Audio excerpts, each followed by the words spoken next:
Thank you very much for waiting. We will start the Japan Climate Action Summit 2020. I serve as the moderator. I am OKUBO of Renewable Energy Institute. JCI, the Japan Climate Initiative, was established 2 years ago. WWF, Japan CDP Japan, and REI. The three organizations jointly operate as the Secretariat of JCI. Japan Climate Action Summit, JCAS, is how we call this event. This is the third event to be held online, and therefore I am extra nervous. From all over Japan, it is easy to participate, and from across the world, there are people joining us. The number of registration as of this morning, there are more than 1,800 who have registered, a very high level of interest in our event. It so happens that the government of Japan is working on revising the basic energy policy, and the discussion has started. Here in this event, it would be the discussion by non-state actors. Under this pandemic, what is the positioning and the activities of actions against climate change? What is expected to happen going forward? We would like to discuss, including our guests from overseas. A few housekeeping. There is simultaneous translation of English and Japanese languages on the Zoom display. Please find the Earth mark where it says interpretation. Please choose the language, either English or Japanese. As for the presentation material by the speakers, for those with consent, they will be shown on the website of JCI on a later occasion. First of all, at the beginning, may I invite Dr. Michiyo MORISAWA, Director of CDP Japan, to welcome all of you. Dr. MORISAWA.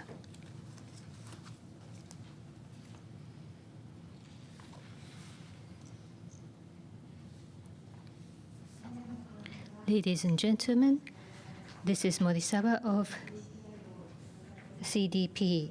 On behalf of JCI, please allow me to welcome all of you at the outset. At the end of the weekend, there was a typhoon. Many were affected, and if you are in distress, I express my deepest condolences. In fact, many of you might have recalled that we also suffered from similar massive typhoons at the same time last year. There are more frequent typhoons year after year. It is said that the reason is because typhoons are generated in the southern sea of Japan, according to the Japan Meteorological Agency. They generate and arrive at Japan soon, and therefore the disaster and the damage are becoming larger.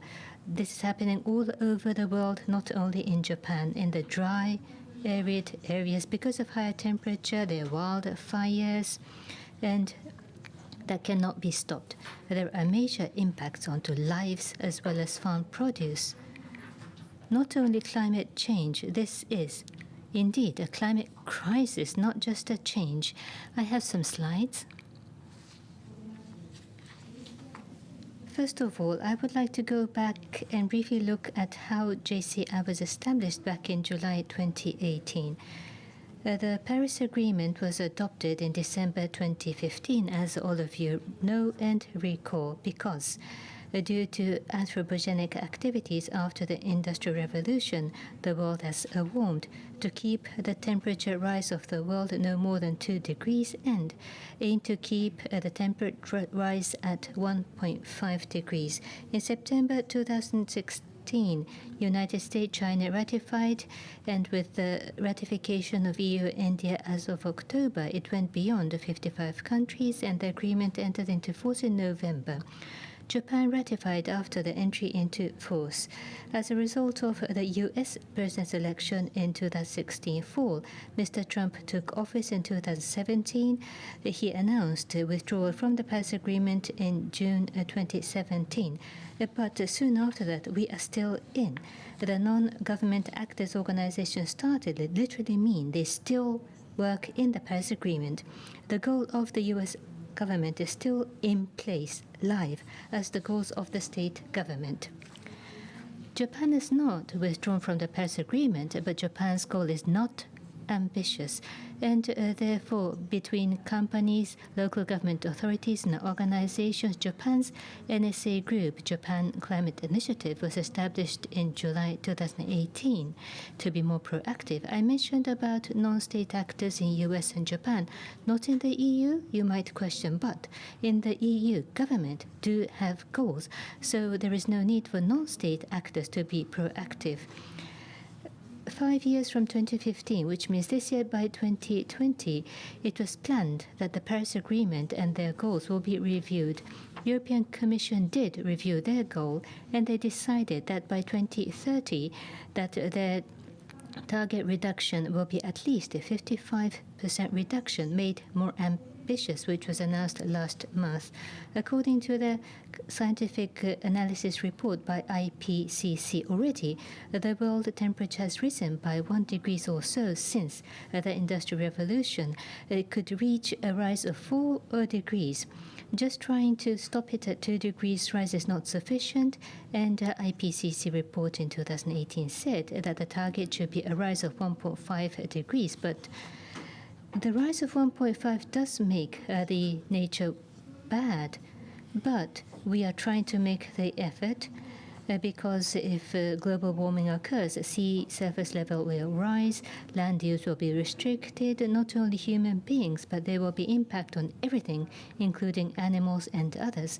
If our action is slow, there will be life-threatening disasters, including typhoon, heat wave, a drought, or flood. Then they would all go out of control. As in the case of Japan, we are a major disaster-prone state. Many people are suffering, typhoon, flood, torrential rain, and on top of that, we suffer from earthquakes. Japan is the country with the largest number of disasters in advanced economies, because if you are so disaster-prone, you cannot be an advanced country. We are so patient and so strong and try to rise every time after disaster, not only dealing with disasters, but in the case of climate change, we know the reasons, so we need to take actions so that disasters can be reduced.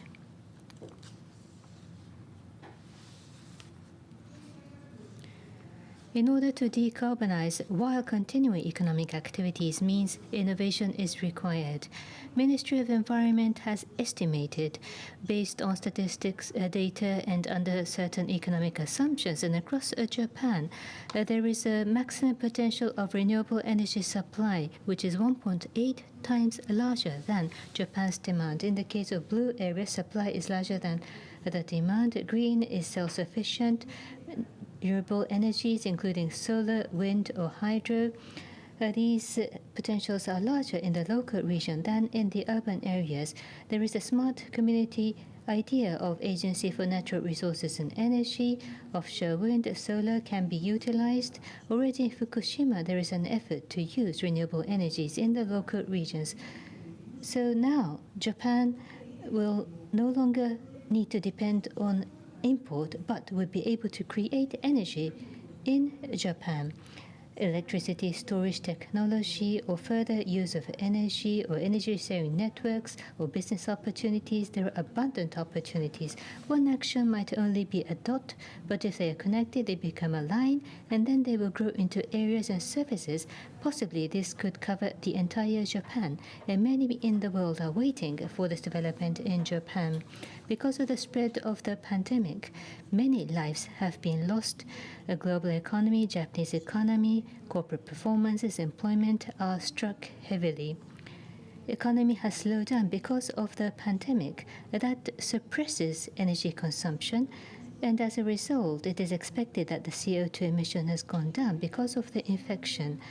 But rather than short-term emission reduction just because of the shrinking economy, there must be a transition to decarbonized society. There must be a continuous and significant reduction of emission, which is compatible with economic activities and growth.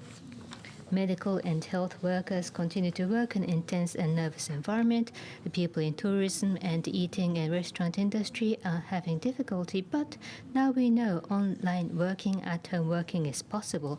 Work style has changed. Population that are concentrated in urban centers are now moving to local region. This is an opportunity to decentralize. Already, feasibility analysis, smart community activities have been initiated. Until last year, all of you joined us physically here, but today we are organizing this event online. Many people can listen in.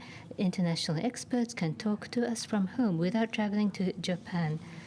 10 years ago, back in 2010, already we were talking about the future possibility that events could be held online. 30 years ago, in 1990, there were sort of whispers thinking that maybe something like this might be possible. So 10 years from now, in 2030, or 30 years from now, in 2050, it would be changed dramatically. In order to decarbonate Japan, there are sustainable business models that are emerging. This gives us opportunity to spread these technologies not only in Japan but abroad, not only in developing economies but also in emerging economies, including Asia and Africa. May I conclude my remarks by wishing that today's symposium will be an encouragement for the effort of each and every one of you. Thank you very much for joining us. さん、ありがとうございます。Thank you very much, Ms. Morisawa. We have two messages from abroad. The first one is Special Envoy of COP26, Mr. John Martin. Every year, there are international conferences on Framework Convention to discuss countermeasures, and this is called the Conference of Parties, or COP. This is supposed to be the 26th COP to be held in 1 month time in the UK. COP26. After the implementation Paris Agreement, this was going to be the first meeting, and it was to be a very important conference to try to lower the targets. With COVID, the meeting itself has been postponed by 1 year, but towards COP26, COVID as well as climate challenges. We do have a message from Mr. Martin for Japan. Please view the message. Thank you, Japan Climate Initiative, for inviting me to give a speech at this Japan Climate Action Summit 2020. I am John Merton, COP26 Envoy. I lived in Japan about 20 years ago as a diplomat, so it's great to be able to deliver a very important message to all of you attending this summit. The impacts of climate change are being felt across the world. We see extreme weather events every day in the news. As climate change accelerates, so will these extreme weather events, bringing devastating and long-lasting impacts to our economy and community. The COVID-19 pandemic has also caused global heartache, disruption, and economic damage. But the long-term impacts of climate change will be much greater. We therefore need to make sure that as we build back our economies from COVID-19, we do in a way that supports the battle against climate change. The decision we make now will impact the environment for years to come. Every new coal power plant financed by Japan will drive climate change for decades. If we are to build back better, we can only achieve this through the combined efforts of civil society, companies, regional and national governments. Many of you attending today are pushing the climate agenda forwards in your respective regions and businesses. The work you are doing is vital in our efforts to keep global warming in line with the goals of the Paris Agreement. With over half of Japan's population now represented by these governments, I hope that the government of Japan will join the UK in our commitment to achieving net zero greenhouse gases by 2050, something that was implicit in the Paris Agreement that our governments signed in 2015. Climate action isn't just do-gooding. A green recovery makes economic sense. Renewables are cheaper than fossil fuels around the world and getting cheaper every day. 1 billion yen invested in renewables creates more jobs than the same amount invested in fossil fuels. Getting our power from the wind, sun, waves, and the Earth's core reduces our dependence on imported fossil fuels. Increasingly, if we want to grow our economies, we must green them. Japan is no exception. As the country holding the COP26 presidency held next November, the UK is calling on all nations, leaders, and businesses to take immediate action to do their part in tackling the climate crisis. We have a year to go until COP26, and there is no time to waste. I hope every one of you listening today will join us in the fight to create a fairer, a greener, and a more resilient global economy. Thank you.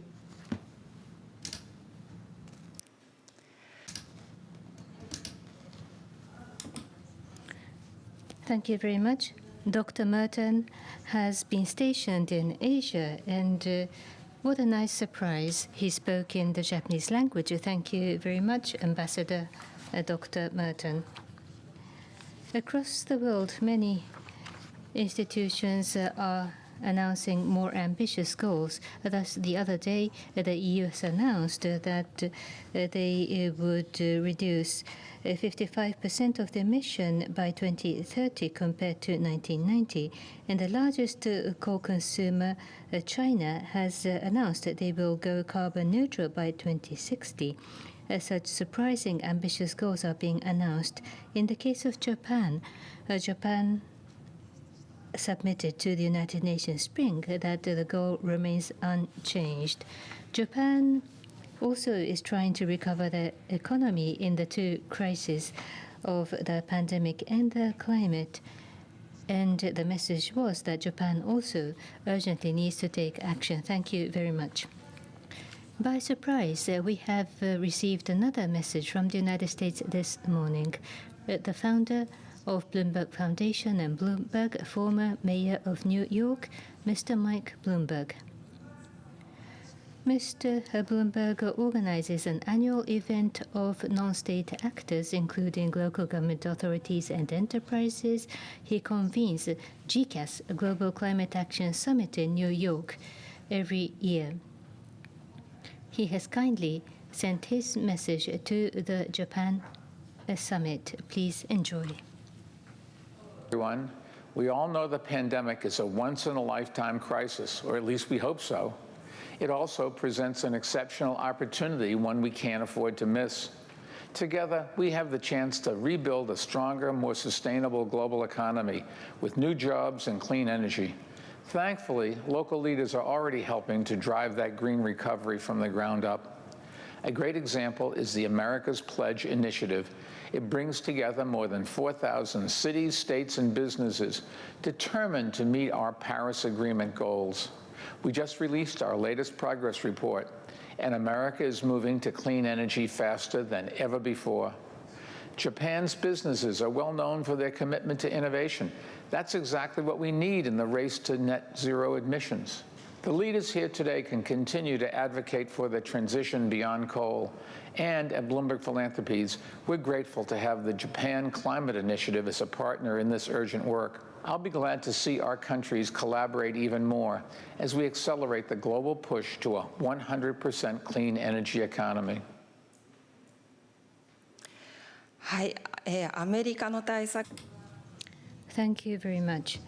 The U.S. activities are led by local governments, businesses, and NGOs. Even if the central government is not working, other actors are. So why not Japan together? Thank you for the very encouraging message. As was mentioned, Mr. Bloomberg is also promoting an activity called America's Pledge. A pledge is the goal, target of climate actions. This is to quantify how much reduction has been achieved by American businesses and local government authorities. And U.S. did announce their withdrawal from the Paris Agreement, but on behalf of the central federal government, Mr. Bloomberg himself submits the report to the UNFCCC, and this report was just announced last month. And if there is a government change in the United States, by 2030, a maximum 49% reduction is possible compared to 2005, or even if there is no government change, emission can be reduced by 37% by 2030 compared to 2005, according to the Bloomberg report. So there is a possibility environment that they could drastically move forward depending on the outcome of the presidential election. Now going on to two keynote presentations.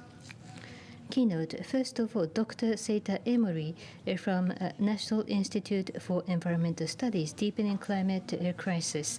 Dr. EMORI is an expert of future estimate and risk studies of global warming. He is also one of the authors of IPCC-AR, the assessment report. This year again, Japan has suffered from abnormal high temperature and typhoons. There were lots of damages, but all over the world, there are out of control wildfires, mountain fires, bushfires, and the flood. The temperature rise from before the Industrial Revolution is on average in the world 1 degrees. By 2019, there was a rise of 1.1 degrees Celsius, and already with this rise of 1 degrees, already there are damages and changes that are physically visible and palpable to all of us. So he will tell us about the state and the risk of climate change. Dr. EMORI. Good afternoon, ladies and gentlemen. Thank you very much for the introduction. My name is EMORI. Thank you very much for this great opportunity.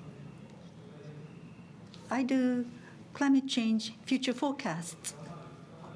Today, the topic is deepening climate crisis. How should we recognize climate crisis? And I would also like to show you what my views are on how to respond to this crisis. Let me share my slides with you. Deepening Climate Crisis is the title of the presentation. First, this is just to confirm global mean surface temperature has been rising, as can be seen from this graph. This tracks from 1950 until recent years. Over the short term, there's variation from around 2000. Some people said that the global warming had stopped, but over the long term, it's rising. And as you know, as a result of human activity, CO2 in atmosphere is going up. This kind of rise cannot be explained otherwise. And this year, a record high in temperature is being observed. In September, it was a record high. Especially the average temperature in September was such a record. In Death Valley, highest ever temperature was recorded. Or even in Japan, this is Hamamatsu, 41.1 degrees. It's a record temperature. So record highs in temperatures or torrential rain. These incidents are increasing, and extreme weather events, depending on the changes in atmospheric pressure, it happens, but on average, temperature is rising, and as a result, we see these record heat, record rain, precipitation. We are witnessing these events in the recent past, as you know. These are some pictures that I show always. Climate simulation to take a look at the changes in temperature. The top graph is without any measures. The bottom one is measures to stay below 2 degrees, starting from 1985. And this is still in the past, so red appears and it varies from the Arctic area, start to turn red, as you can see. And in 2020 and beyond, by 2030 or 2040, until about that time, the overall darkness of the red color doesn't change between the top graph and the bottom one, but in 2050s and 2060s, the difference is clear. One with no measures, and one is to take measures to stay below 2 degrees. The bottom map, global warming had stopped, but the top map, global warming is continuing. Arctic Sea, ice is melting, and the temperature is rising, as you can see from the color. One thing I would like you to notice is that if temperature goes up by 4 degrees, on average, some places will have even more increases. For example, in high latitude areas, it's not just going to be 4 degrees. It could go up by 5, 6, 7, or 8 degrees. So this is something that we need you to recognize. Now, a tipping point or a point of no return. These terms are sometimes discussed. If you go beyond a certain point, it is going to be irreversible. A sudden dramatic change could take place. And sometimes we see reports that we have already gone past that tipping point, which is quite shocking. Recently, Greenland's ice sheet has melted to a point of no return, according to an article carried by CNN, which was quite striking. And I went to see some literature, but shortly I saw this explanation from Climate Feedback. Experts' commentary is provided, and if you read the literature, this wasn't a point of no return. That was the conclusion. Ice sheet in Greenland, outflow of such ice sheet, there has been some disruptive increase in the amount of flow, but this doesn't mean that the inland ice sheet, the melting, will continue without any limits. We're not there yet. We're not at a point of no return yet. It's not too late now. So we are confident that we are not there yet. It's not too late. But if we haven't crossed the point of no return, can we rest assured? No, that's not the case. What we have to be worried about is obviously gradual enhancement of extreme weather events, torrential rain and heat waves causing health damage. This is likely to go up in number, and the most serious is Arctic region, dry regions, low-lying coastal areas, and island nations, vulnerable people, indigenous people, poor people. They haven't generated so much CO2 themselves, but they could stand to suffer greatly from climate change. This is quite unfair. So we have to be cognizant of this fact. And there could be irreversible loss of ecosystem. And as I said, Greenland ice sheet. We haven't gone to the point of no return yet, but as we approach towards 1.5 to 2 degrees, there is the risk of destabilization, and eventually we'll cross that line. And that is something that we have to be worried about.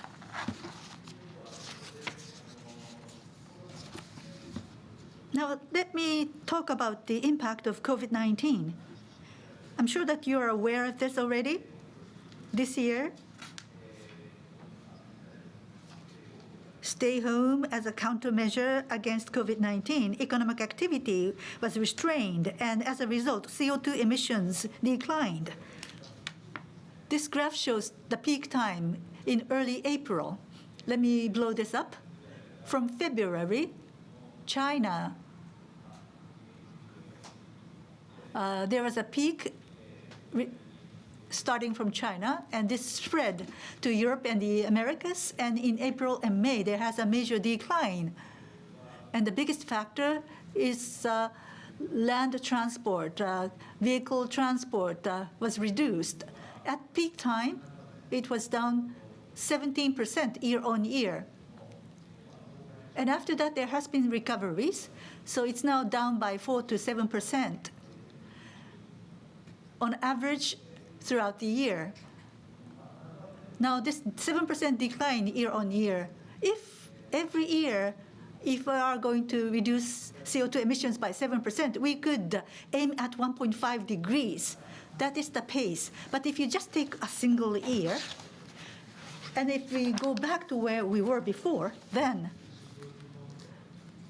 let us look at CO2 concentration in the atmosphere. Let me blow this up. If you look closely, there's a red line and a blue line, and the red and the blue are not so different. There's just a slight decline. So if this decline is just for a single year, then in terms of atmospheric CO2 concentration, the impact is quite negligible. And obviously, the impact on temperature rise is also negligible. And therefore, we need to see continued reduction of emissions. So green recovery, build back better are being advocated for that reason. And as was discussed, this year happens to have economic stagnation pushing down emissions. We need to try to reduce emissions through a different way. This is the global energy transition. Right now, oil, coal, natural gas, accounting for 80% to generate energy, and oil and natural gas are still increasing because the demand is growing. This is how it looks today, but with renewable energy growing at an accelerated rate, we could try to increase this at this pace so that eventually this could replace all fossil fuels. That is what we need to aim at. This I'm sure you're all aware of. So when we think about this, one research outcome, let me just cite this research outcome. Carbon infrastructure lock-in is a notion that is discussed. The conclusion is that around the world, there is no further room for building new thermal power production, power plants and cars that are continue to be used with their usable life. There is the possibility that CO2 emissions would be more than 1.5 degrees. So we cannot have any thermal power plants anymore, or the existing ones should be closed down and decommissioned earlier than the period of life. And we also need to capture and have CO2 sinks from the atmosphere. Otherwise, we cannot aim to contain the temperature rise to 1.5 degrees. We're nearing our limit. Well, this is quite gloomy, this news. But as Morisawa-san discussed at the outset, in Japan, there's so much renewable energy potential here in Japan. This is current, for example, just with electricity, about double the size of electricity demand, even after accounting for economy. We do have that potential. Most of it comes from wind power, offshore wind. This needs to be developed in a full-fledged scale, and this work has already been started. But there are challenges: cost reduction, grid connection, flexibility, uncontrolled development. These are some of the issues that we have to work on to try to expand renewable energy in Japan, and the work is already started. We need to maximize these efforts. For Japan, something encouraging can be seen. This is a citing from a certain research. If the world, well, today, the world is dependent on fossil fuels, but if around the world, every country would go decarbonized, if they make a transition to decarbonized world, whether Japan would stand to gain or lose. Well, this is a comparative analysis between countries. Which country would benefit? Well, Japan is in pink. The conclusion here is that Japan would be a winner. Japan stands to benefit from decarbonization because currently Japan, about 20 trillion yen is paid by Japan to import fossil fuels. But if we go RE100, we don't have to pay that much. And we can source our energy domestically. And if there's going to be a major transition, there could be some concern of disorder. But Japan has a good order in society, so we could stand to benefit. So given the national interest of Japan, we should promote decarbonization across the globe with all of our force. So let me wrap up. In comparison to COVID-19, this is something that I use when I'm talking to citizens. What we can do and exit from crisis. In the case of COVID-19, we can wear a mask or wash our hands and have social distancing. That is effective in not infecting elderly people and not inundating the hospitals. But eventually we may have vaccines or therapeutics, or collective immunity could be gained so that we can move towards the exit. So COVID-19 would be a disease that will be only as scary as the common influenza. In the case of climate crisis, each one of us, what we can do would be to switch off or try to conserve energy, to try to reduce CO2. Well, that may be the notion that many people have. When we look at the exit, we need to decarbonize our society. We have no time to lose. Each one of us must be aware of decarbonization, to learn about this and disseminate information about this, to let others know about the importance. Lastly, decarbonization and COVID-19. When we think of these two challenges at the same time, for the humankind, there's a number of issues that is in the background. Human activities which pursue endless material expansion, ecosystem encroachment by human activities, reproduction of social inequality, imperfect international cooperation. We need to be heading for the exit and think about decarbonization. This is a major topic, and I don't think I can cover them all. But when you have a big challenge like this, people may have different opinions, but we need to decarbonize with all our force. This is something that I'm sure everyone can agree on and move forward with all our might. That is all. Thank you very much for your attention. ありがとうございました。 Thank you very much, Dr. Emori. So we have not gone beyond the tipping point, but the temperature rise, we must keep it no higher than 1.5 in order to reach 2030 or 2050. It is up to what we do now in 2020 to utilize the abundant renewable energy in the local regions. What we can do in the coming decade is the key. Because of this pandemic in 2020 at this milestone, not only the short-term economic recovery, but how to change the social system. Those are the questions.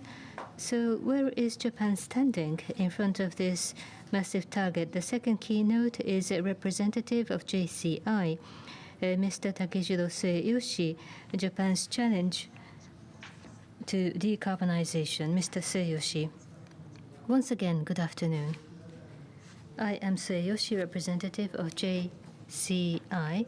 Through the web, there is a large number of participants across the world. Thank you very much indeed. Today, I will talk about Japan's challenges to move towards decarbonization.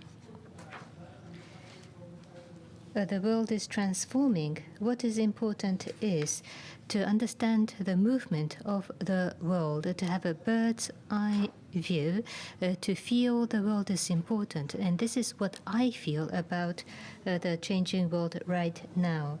Decarbonization, it could be a monster that is starting to be violent across the world. There is a tectonic transformation, tectonic budge occurring in the businesses. Despite this tectonic movement, the sense of crisis is absent here in Japan.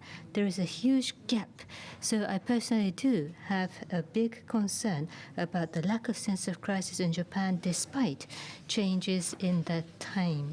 Across the world, a business portfolio transformation, unprecedented, is occurring. Well, to use a nice word, maybe uncharted business transformation. I was surprised some years ago, 2016, about 4 years ago, the German #1 energy company and #2 energy company, they divided their companies into half, the traditional generation part and the new business part.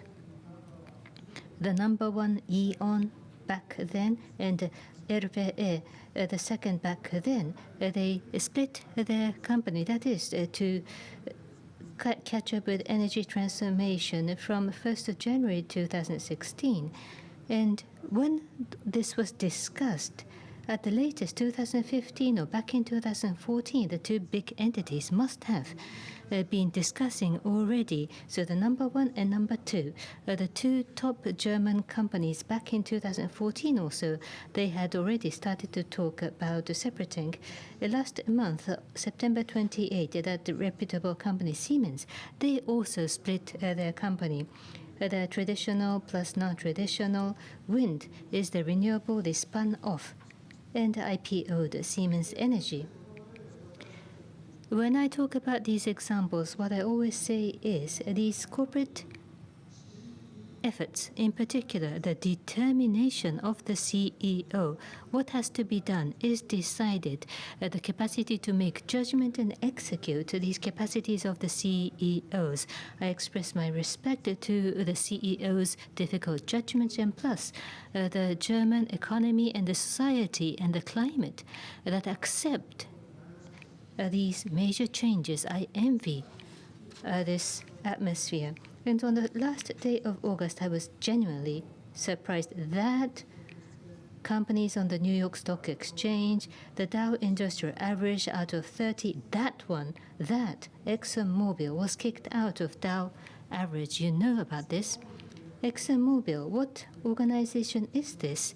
It has been the leader of a century in the US capital market, and it has now been struck out of the Dow list. And not only that, even 2 years before ExxonMobil, in June 2018, that GE, that was struck out, kicked out of the Dow Industrial. Back at school, you learned about Edison in your textbook.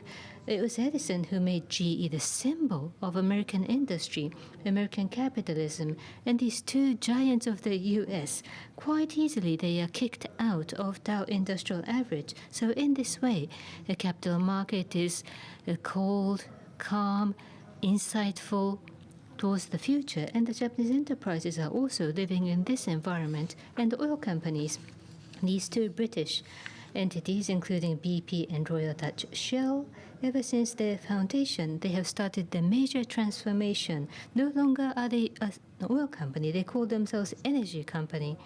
And under the pandemic, revenue declining, they are suffering bleeding and deficit. But despite that, between April and June, both have recognized 2 trillion yen worth of impairment losses, so stranded assets will be disposed. That is the determination of these British entities. Why? It's because of the energy transformation across the world. So the decarbonization demand, this is going to be unstoppable move, and it already has started. At the beginning of this year, I was surprised about Microsoft's announcement. Even an ordinary company like this, it's difficult to go CO2 neutral, but Microsoft going beyond zero, they said they would be CO2 minus. Even the historical emission, they are going to offset their past emissions. I was surprised, but then by September, it was Google this time. They said that they have already offset all they had emitted in the past. The entire footprint by Google is already zero, is what they announced. Why big businesses working like this? Because they are rich? I do not think that is the reason. Unless these actions are taken, the business foundation will be eroded. No matter how capable businesses are, they will go nowhere. This is the urgent sense of crisis, and there is a sense that this is natural to do. A social, entrepreneurial enterprise culture is being generated, and I am surprised at this change in the environment. And corporate CEOs to go carbon neutral, it's not only about their own entity, the upstream and the downstreams of supply chains.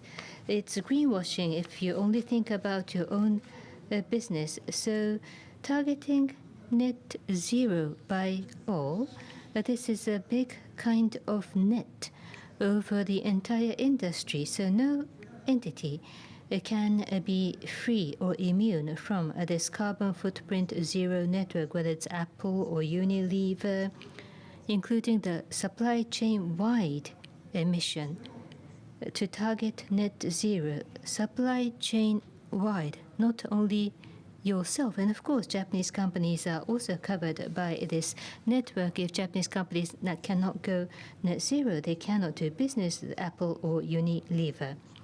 So this, I think, is the emergence of new business rules. Because I was in the financial industry, finally, I would say that the real conservatives have also started to change and take action. For example, I am also involved in UNEP-FI, the UNEP Financial Initiative. Just 1 year ago in September at the United Nations General Assembly, Principles for Responsible Banking was established. So far, there were such principles for insurance and investment, and finally for banking was adopted. The largest characteristic of PRB is shown in principle number 1, that to put it very simply, when bank finance businesses, it must be in alignment with the personal and social goal under SDGs and Paris Agreement. In other words, if it is not in alignment with SDGs or Paris Agreement, banks are responsible entities and cannot finance or offer loans. So this is effectively what has been declared. At a very fundamental level, what has been clarified is by BlackRock. As you know, BlackRock is the largest investment institution in the world. Asset under management, $7 trillion, far larger than Japan's GDP.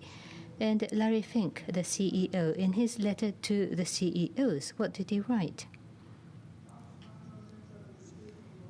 A fundamental reshaping of finance was the language that he used. Finance is being reshaped fundamentally. Fundamental means capital flow will change. And the Japanese financial industry, I wonder if they really understand the profound meaning. As I have been in the financial industry in New York along, the core conservative, after all, is Morgan Stanley in the US. I did work very hard, but finally, even Morgan Stanley has started to say something like this. This is Morgan Stanley saying this. And therefore, it's not only New York, but the financial hubs across the world are now changing their gravity. What this means is, from a macro perspective, the economic model, how the economy ought to be, how capitalism ought to be, that itself is under review. 1 year ago, as you recall, the American Business Roundtable announced that the responsibility of the CEO is not only the shareholders, but it is society number one. All the stakeholders, including workers, communities, and shareholders. And the professor of Oxford University mentioned about the start of revision of shareholder capitalism. I mentioned about tectonic changes in France, as you know. Enterprise at mission.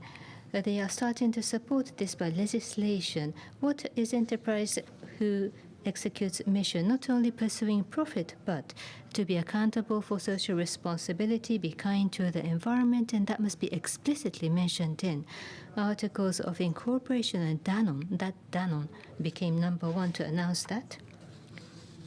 I observe these corporate activities across the world, and companies who ought to pursue profit are now going to become more public in the nature. For example, Google issued a sustainability bond, and surprisingly, affordable housing is one of the purpose of this financing.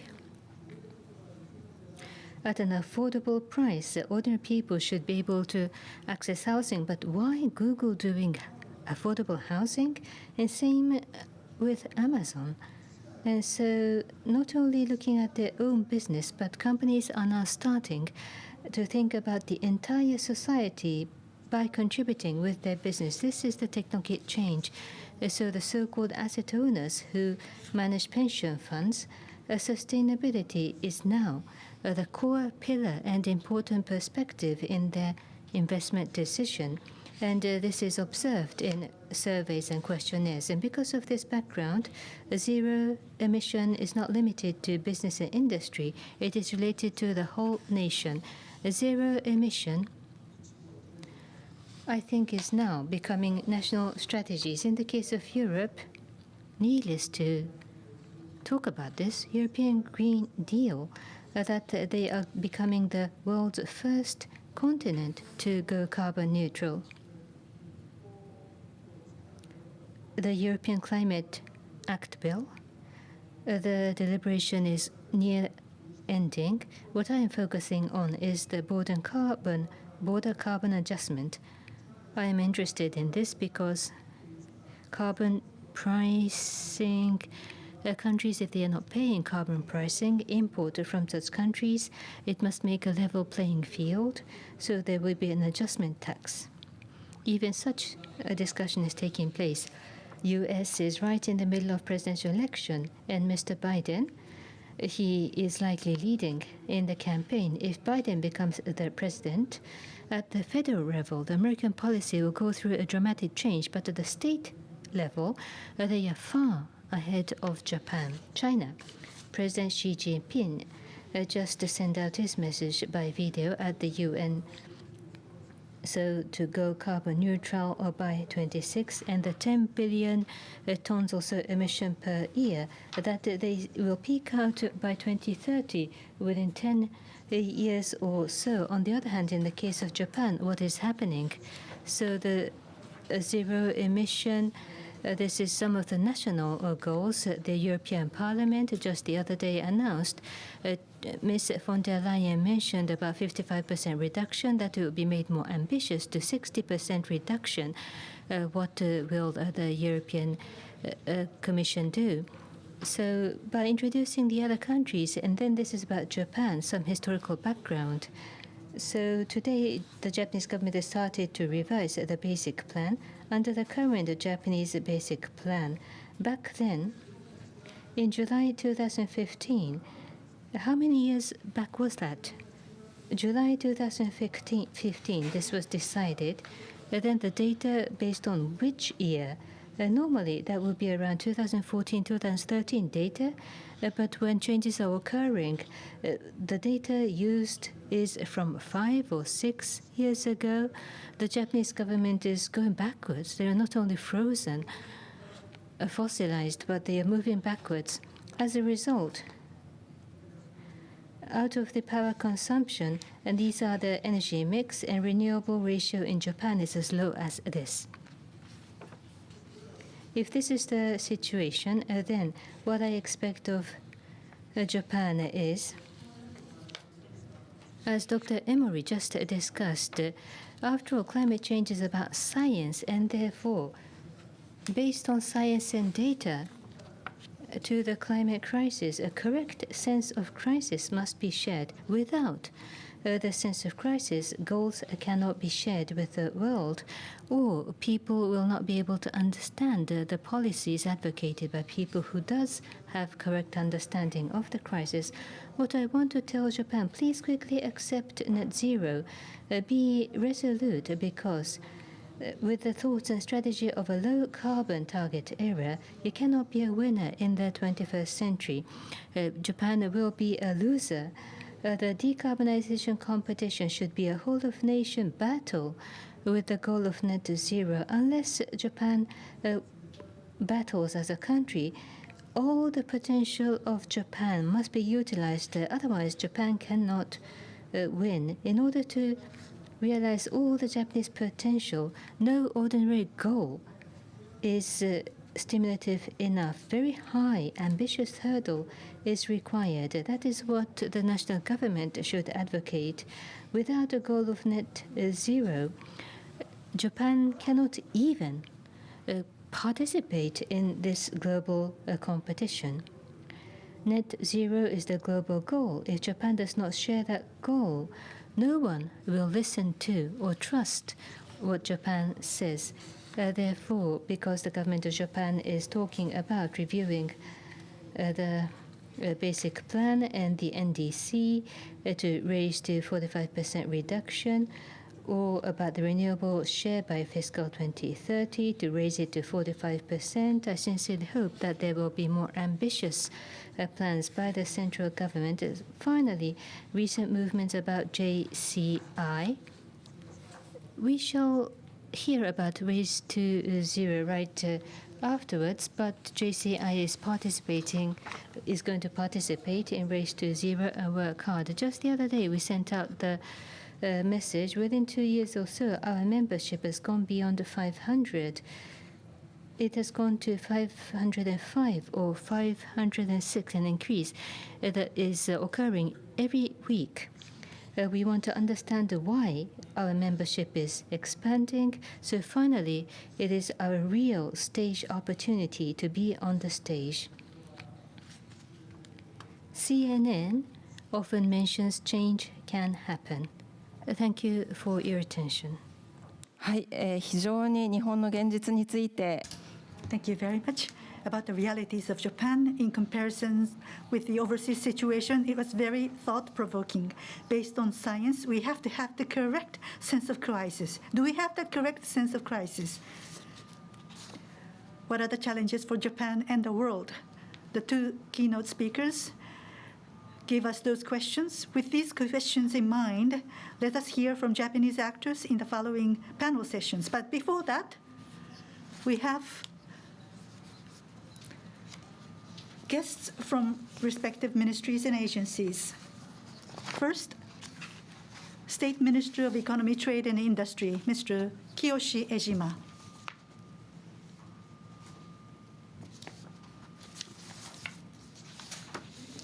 Hello, everyone. My name is Kiyoshi Ejima, State Minister of Economy, Trade and Industry. Let me offer my congratulations to this online Japan Climate Action Summit, convening those who are actively working on climate change response. The COVID-19 pandemic is having a great impact on our daily lives and our economic activity. The world CO2 emission volumes clearly show that impact. This past April, the IEA announced its forecast that in 2020, world CO2 emissions will be down 8% year-on-year. And this drop of 8% gathered attention because it is equivalent to the target of limiting temperature rises to 1.5 degrees above pre-industrial levels. The target to prevent global warming is as big a challenge as the magnitude of the damage on the economy caused by COVID-19.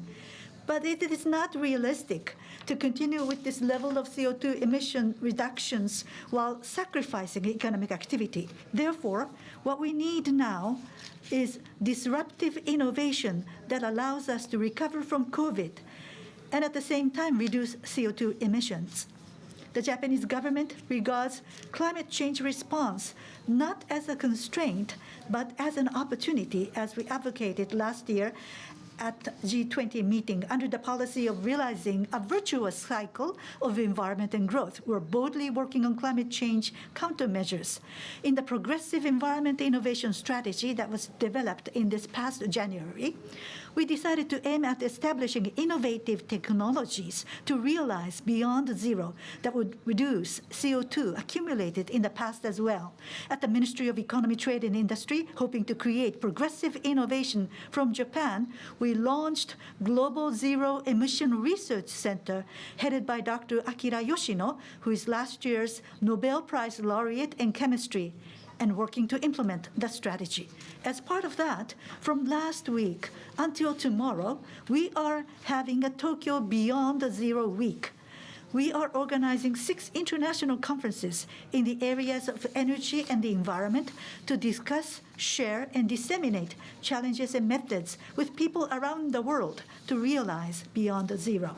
One of them is the second TCFD Summit, where leaders of the world, financial and industrial communities were gathered for the meeting. Taking advantage of such an opportunity, about 300 Japanese companies boldly taking on the challenge of progressive environmental innovation were announced as zero-emission challenge companies and were introduced as examples of efforts made in Japan's private sector. Through the explanation of Climate Innovation Finance Strategy 2020, which was drafted last month, we sent a message to the world promoting financing to both transition towards decarbonization, low carbonization, and progressive innovation. Investors and companies having constructive dialogue and making public the outcome. I hope that a virtuous cycle of the environment and growth can be supported by the power of finance to brush up further the climate change countermeasures of companies. Through such programs, we will continue to strongly support further provision of financing into innovation. Toward the ultimate goal of a decarbonized world, we at the Ministry of Economy, Trade and Industry want to work hand in hand with you and work boldly to realize a virtuous cycle of the environment and growth. Let me conclude by wishing that this summit will trigger further discussion on world climate change response. Thank you very much for your attention. Thank you very much, Mr. Ejima. Next is Mr. Satoshi Nakanishi, Parliamentary Vice Minister for Foreign Affairs. Good afternoon. Thank you for the introduction. Satoshi Nakanishi, Parliamentary Vice Minister for Foreign Affairs. Thank you for the kind invitation to Japan Climate Action Summit 2020. Due to the novel coronavirus, this is held online this year, but to see so many participants from across the country with shared firm determination to resolve climate change challenges is a great pleasure. In order to realize a sustainable society, the SDGs aim to resolve issues from mid- and long-term perspectives. But these goals are becoming increasingly important in order to recover after the pandemic. Under the belief of human security, the philosophy of the SDGs is to leave no one behind. And climate change is one of the core issues. This year is the first year of the decade of action. Japan and the world are now expected to transform our societies. COP26, which was planned for this year in the UK, had to be postponed inevitably to November 2021. However, this year, 2020, is a critical year as a full-scope implementation and the submission of reduction targets are required under the Paris Agreement. Japan is proactively organizing or participating in online climate related to international events and is deeply engaged in the global effort to counter climate changes. In January next year, the first ever climate change policy competition targeting the youth will be organized by the Foreign Ministry. As we envision the post-corona world, how to allow the economy to grow, but to maintain sustainable global environment at the same time is only becoming more critical. By promoting global cooperation under the Paris Agreement and by mastering all available wisdom and by pursuing innovations, we should be able to realize a decarbonized world. This determination of Japan stands unwaveringly firm. The government of Japan finds the collaboration and cooperation of people of diverse positions indispensable. The Ministry of Foreign Affairs will work together with all of you here today to lead the endeavor of the global community as we move forward towards the November next year COP26. Thank you, Mr. Nakanishi. Next, from the FSA, Mr. Satoshi Ikeda, Chief Sustainable Finance Officer from the FSA. Thank you very much for the introduction. I'm Chief Sustainable Finance Officer at the FSA. My name is Ikeda. Climate Action Summit Japan, JCAS, being organized despite COVID-19. I would like to congratulate for this organization, and I would like to express my respect to persons involved. The FSA is a supervisory authority on finance, and as you know, world's supervisors are closely watching at the risks brought by climate change from a standpoint of financial stability. We have been having that kind of discussion eagerly. Network for Greening the Financial System, NGFS, this is participated by central banks and supervisors. This is a voluntary network, and the FSA and the BOJ have participated in this network. So within the supervisors, how can we integrate climate change risk, how that could be integrated into supervision activities? That is being contemplated. I was invited to this summit last year, and compared to what it was like 1 year ago, the content of discussion has progressed so much. Last year, NGFS on financial risk and climate change as a general matter, how could we integrate that in financial supervisory monitoring? That was being proposed, but within the space of just 1 year, how that is to be integrated, specifically how do we go about doing that? For supervisors, there has been guidance to financial institutions, or more recently, climate change with its uncertainties. When you want to assess such a risk, scenario analysis would be needed. That is, to various scenarios, we check whether full preparations has been made. We have decided that that needs to be validated. And from a perspective of financial regulators, financial institutions, when they conduct a scenario analysis of climate change, we provide guidance for such scenario analysis, and specific scenarios are also in concrete fashion. NGFS has organized those scenarios and made them public. GDP data is part of that scenario, and what would happen to energy consumption, or what about grain production levels, or natural disasters and other climate change physical impacts, bringing or about what kind of events. This is a comprehensive package of data that will be needed for such an analysis, and the financial supervisory regulators would compile them together, and we made them available in June. Primarily, it is the financial supervisors. When asking financial institutions to conduct scenario analysis, we ask them to use this. But as part of TCFD, many business corporations are now having difficulty deciding how scenario analysis should be conducted. So in such attempts, this could be one of the useful resources. So around the globe, such scenario analyses are being promoted by financial regulators, and at the Japan FSA, to large financial institutions, we hope to ask them to continue with such analysis, and at the same time, in conducting such scenario analysis, there needs to be two types of collaboration. One is when you have a concrete scenario. I've talked about data having been developed, and currently, this is a global-based data, but how can you inject Japanese data to that data set is going to be the next challenge. People in the academia, researchers, we want to coordinate with such people to do that work.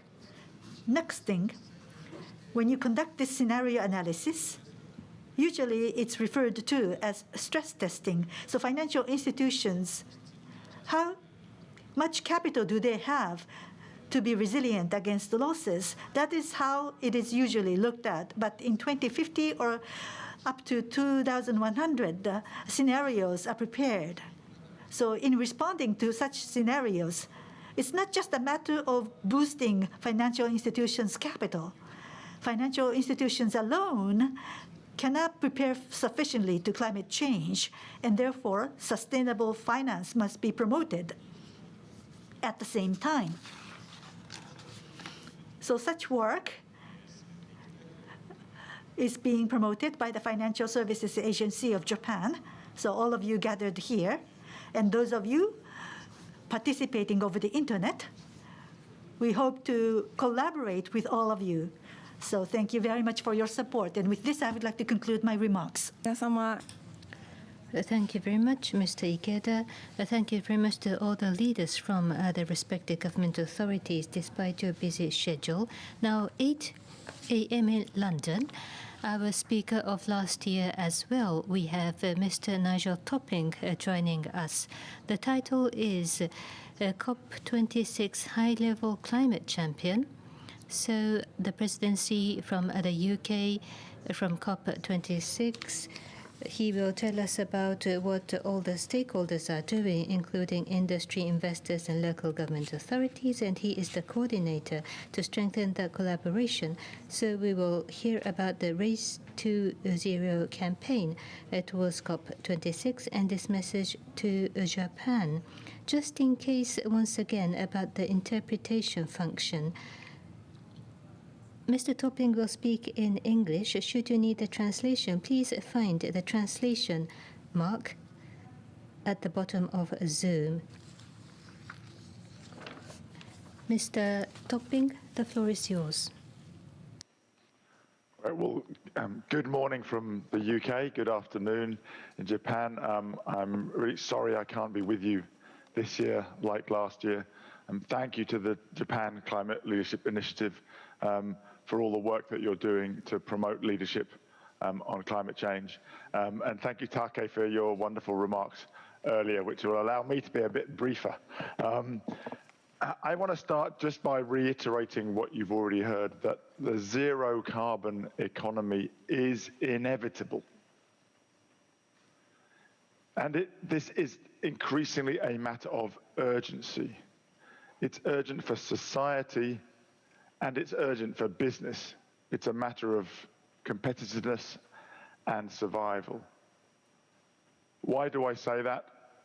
You know, the science was already very clear that for every 0.1 of a degree and for every year that we miss the targets of net zero before 2050, there is massive human suffering and economic damage.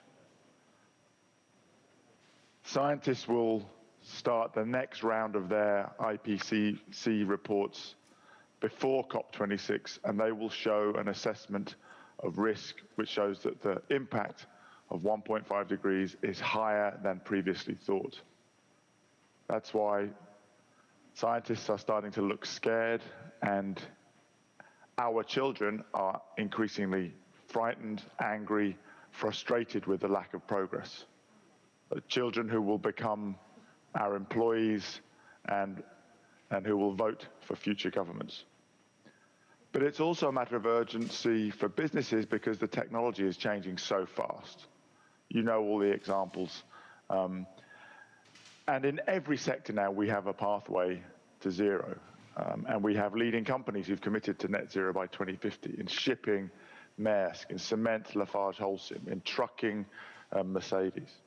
And increasingly, policymakers are catching up in the EU, in the UK. Maybe if there's a change of president in the USA, there'll be a significant change in climate policy. And of course, most importantly, recently in China, now committed to full decarbonization in the 2050s.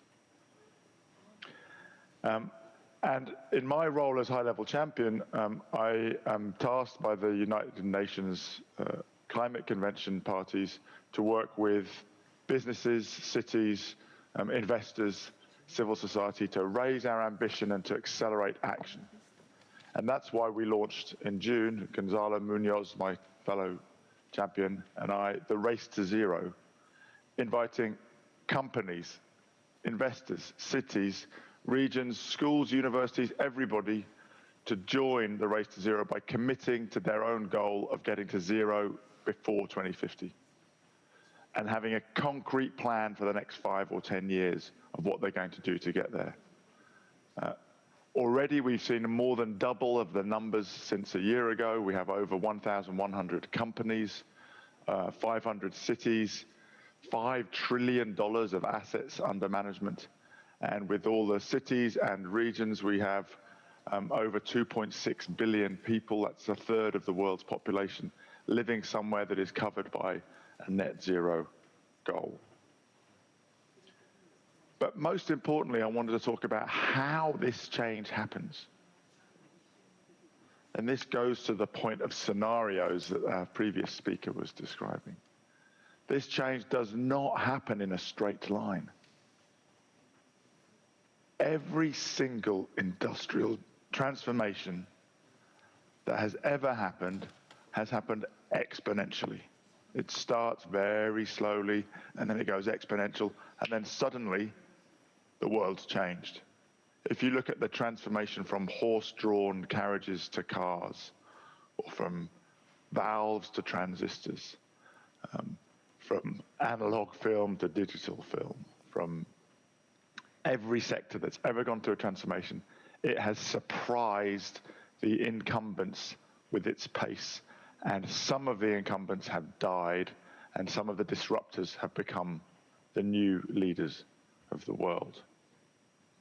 Japan in the 1970s is a great example of the vision and leadership to see such a disruption and win. In the first oil crises in the 70s, Japanese industry, Japanese manufacturers organized themselves and were very clear. That's why Toyota is the most important car company in the world now, although maybe Elon Musk would argue with that. That took leadership and courage from industry, from government, from the whole of society. But now, Japan is not leading on its thinking and its policy on climate change. It's lagging the UK, the EU, California, South Korea, China, and many other countries that have put a very clear end date on the journey to net zero. And of course, next year, the world's eyes will be on Japan, particularly when you host the Olympic Games, but also in the run-up to COP26, to see whether Japan is going to continue to be outside of that leading group or join it. So I would, first of all, I know most of you watching are already in the race to zero, you're in the JCI, and you're very committed. I would urge you, let's get every Japanese business to join the race to zero. Let's get every Japanese investor and city to join with C40 and ICLEI and all of our partners in the race to zero to make their own very clear plans. That will help your government to be more courageous. On the 12th of December this year, government leaders will meet on the 5th anniversary of the historic Paris Agreement to share their ambition for a clean, prosperous world. That event's convened by the UK Prime Minister and the United Nations Secretary General. I hope that your new Prime Minister Suga will join those leaders in making clear Japan's commitment to get to net zero by 2050. Or perhaps earlier, perhaps you could join California and commit to net zero by 2045. And of course, that will mean a strengthening of your plans for 2030. As I know, many Japanese businesses have been calling for a significant increase in renewable energy ambition and an absolutely clear end to coal financing. Japan faces a choice. In the 1970s, faced with the global energy crisis, Japan chose to win.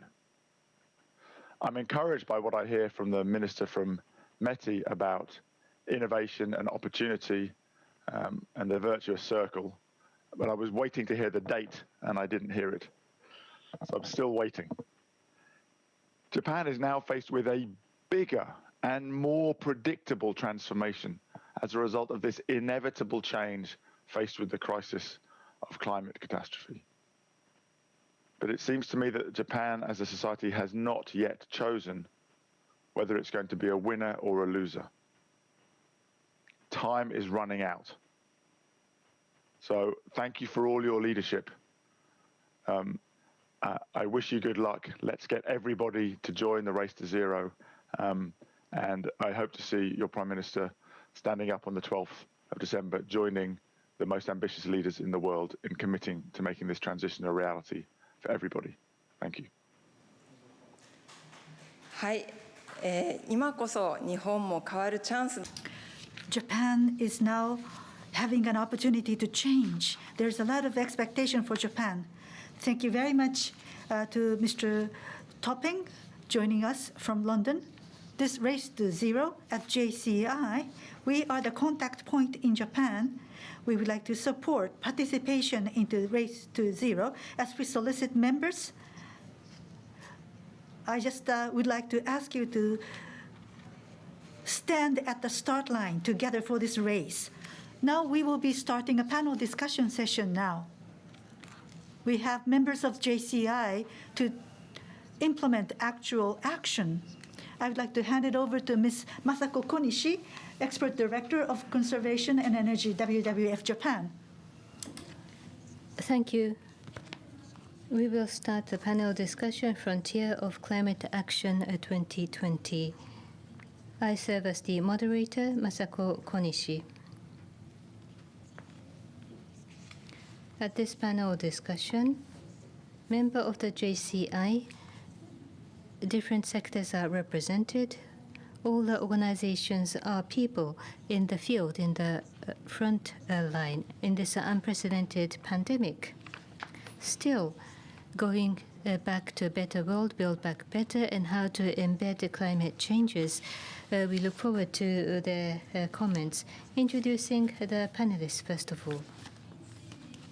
From Daiichi Seimei Life Insurance, General Manager of Responsible Investment Department, Ms. Hiroko Ishii. Very nice to join you. The second year of Tokyo Metropolitan Senior High School, Ms. Saori Iwano. Thank you for the invitation. From Kyoto City, Supervising Director, Global Energy and Energy Policy, Mr. Kazuhiro Inoda. Nice to see you all. General Manager, Chairperson for Odawara Hakone Chamber of Commerce Industry, Executive Vice President, Suzuhiro Kamaboko, Mr. Teisuke Suzuki. Thank you very much. General Manager, Sustainability Department and ESG Promotion Department, Marui Group, Ms. Yokoseki Izaki. So from diverse sectors, we will hear their insight. So first of all, under this pandemic, still climate actions are required. What are implemented and what are the thoughts? I ask for 3 minutes each of initial comments. First of all, Ms. Ishii. Thank you. My name is Ishii from Daiichi Life. At Daiichi Life, as an universal owner, in this COVID-19, ESG investment as well as engagement with companies is what we do. With this expansion of COVID-19 pandemic, social sustainability is now in question, and therefore the work on ESG, its importance is increasing. At Daiichi Life, in this topic of ESG, climate change is what we have focused on in our activities. Life insurance company, this business itself is to hand over assets to the next generation. So this rich Earth's environment must be passed on to the next generation. That is what we consider as our mission. So despite COVID-19, our focus on climate change does not change. Look at this slide. This is what we have been doing in the past. The first is create positive impact by investing in renewable energy. We have been doing this for some time now. 220 billion is the total so far. And we have stopped financing coal thermal power plants and coal mining projects. It's not just not investing in these things. CO2 emissions, with companies have such high levels of emissions, we engage in dialogue to carry out engagement to urge them to go low carbon. This was assessed highly, and in February of 2020, from the Environment Ministry, we have received ESG Finance Award Japan. We've received the Gold Investor Prize. With carbon footprint measurement, we would like to build our portfolio towards decarbonization. Next slide, please. In this slide, this is our policy going forward. In April, ESG investment policy was announced by us, and by 2023, we have 36 trillion yen in assets under management. In the investment policy, ESG is to be incorporated, and we intend to double assets in ESG. As for our stewardship activities this year, focus themes are COVID-19, climate change, and waste plastic. And TCFG, our analysts would conduct the analysis of financial impact, and we are promoting ESG integration work as part of TCFD. And with other investors, we conduct collaborative engagement with other investors to enhance our influence on business corporations. Lastly, this isn't in one of the slides, but in April, with the proxy voting criteria, even if engage with companies, if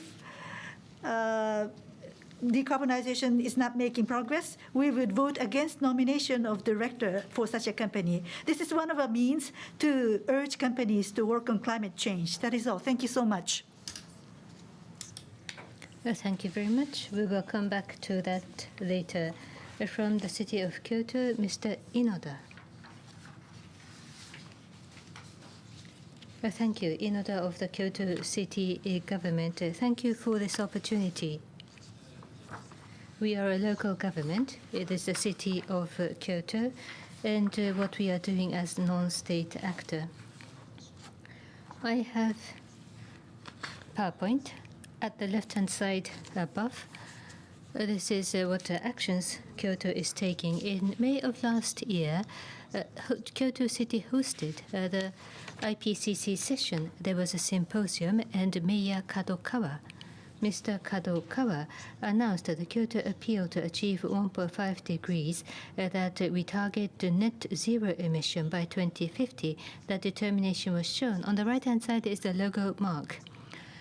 There is an overlap with the SDG. That is why this color wheel was chosen to go zero by 2050. That is the determination resolution of the city that was announced. After all, in Kyoto, this is the place where the Kyoto Protocol was adopted back in 1997.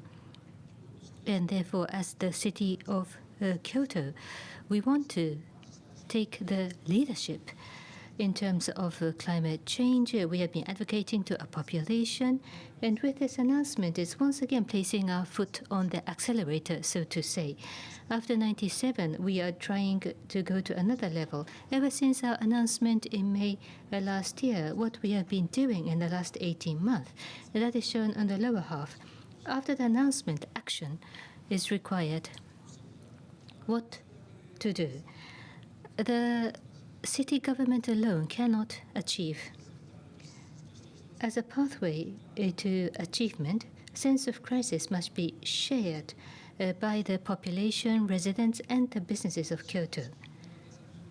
We have Kyoto City, a global warming ordinance, and we decided to revise, update the city ordinance. In order to revise the ordinance, we have the City Environmental Council, including academics and industry leaders. There must be careful discussion. There will be a public comment. And until 2 days ago, we had been inviting public comment. 462 comments from 278 parties have come. And we are just about reading and studying the public comments. And in the city assembly next month, this will be on the agenda. As a local government, in ordinance to explicitly mention net zero by 2050, then careful due diligence step is required. So that pathway is shown on the left-hand side below. On the right-hand side, under the ordinance, our responsibilities, obligations will be mentioned, and the actual actions will be included in the plan. The plan is also working. Lifestyles, business, energy, mobilities all have to be transformed. There are many that needs to be done, but numerical targets will be established, and in the last 10 years until 2030, that's a decade of action. So CO2 reduced by more than 45%, renewable ratio to be 35%, and the Kyoto City global warming measure plans are working. Thank you very much. Let us go to Ms. Iwano. She's currently having final test season, so she's preparing for the exams, but out of that schedule, she's joining us. She's the second-year student in high school. Youth for One Earth, Fridays for Future. I'm active in such activities. My name is Iwano. Sorry for joining you online only. Now, Youth for One Earth. By connecting various sectors from the young generation, we want to create a movement and increase the size of the movement to call for climate change responses. From February, we gathered 100 young people from across Japan, and we organized a Student Climate Crisis Summit. Youth for One Earth is comprised of 3 bodies, including Fridays for Future Japan, Climate Youth Japan, and No Youth, No Japan. And I'm also active as an organizer of Fridays for Future Japan. And the picture that you see on the screen is some of the activities we did as part of Fridays for Future Japan. Now, the impact of COVID-19, including Fridays for Future, young people's demonstrations have become active from last year, but because of spread of COVID-19, we are no longer able to conduct physical demonstrations or marches.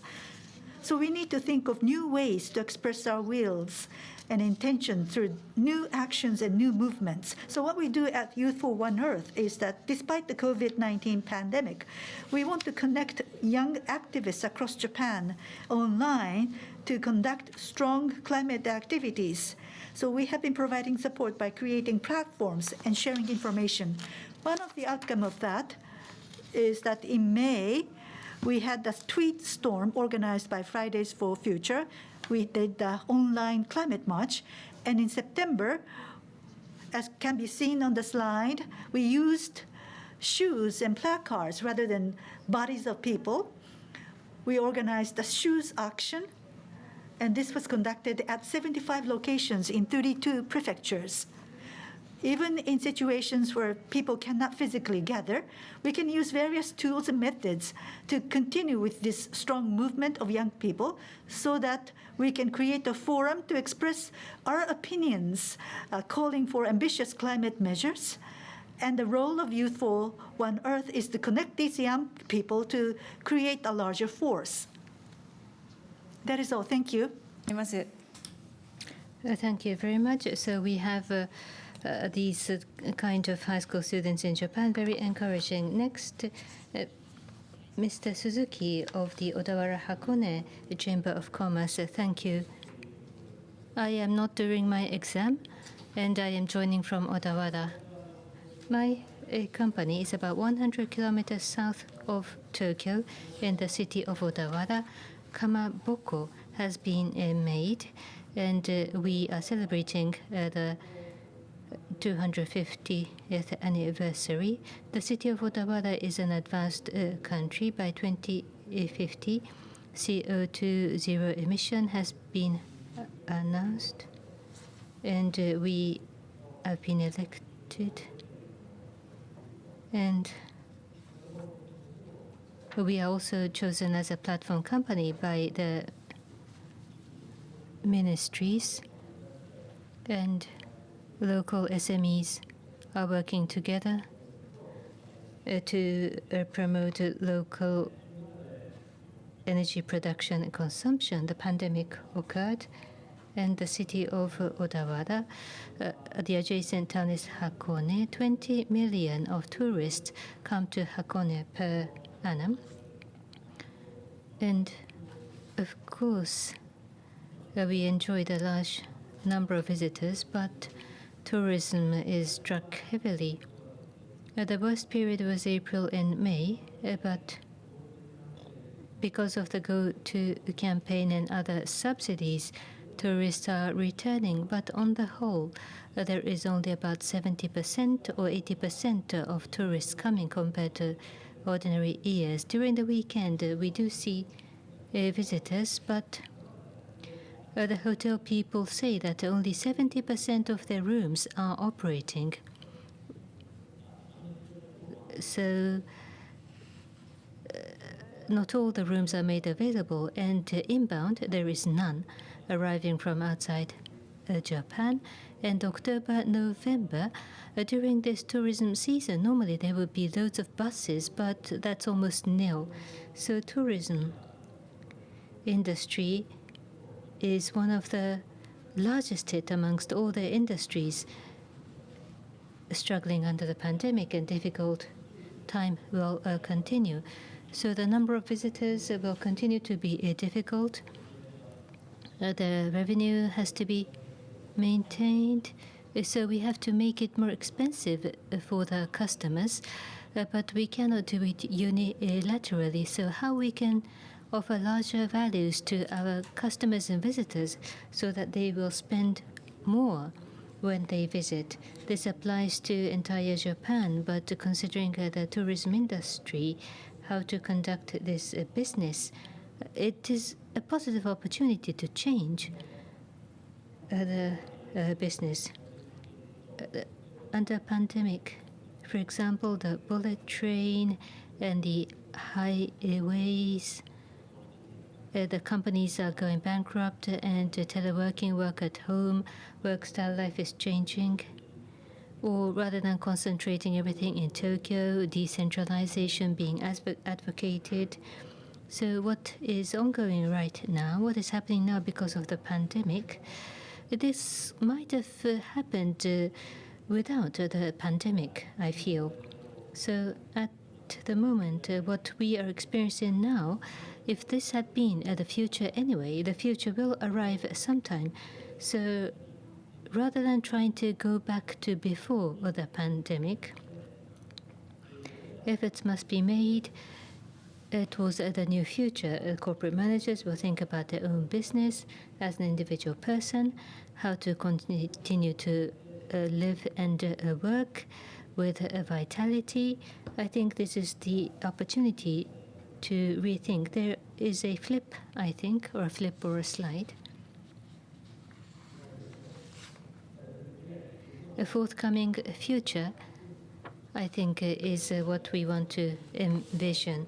Because I am the chair of the Odawara Hakone Chamber of Commerce, there is the joint statement of Odawara Hakone, one team declaration on climate change. We are an organization of SME management, but the top of SMEs do not think climate change as their own issues. They think about the other side of the world, or they think it's the responsibility of leaders of global companies. But 1 year ago, Odawara Hakone suffered from Typhoon Hagibis. There were lots of disasters, and the region was significantly shattered by the typhoon.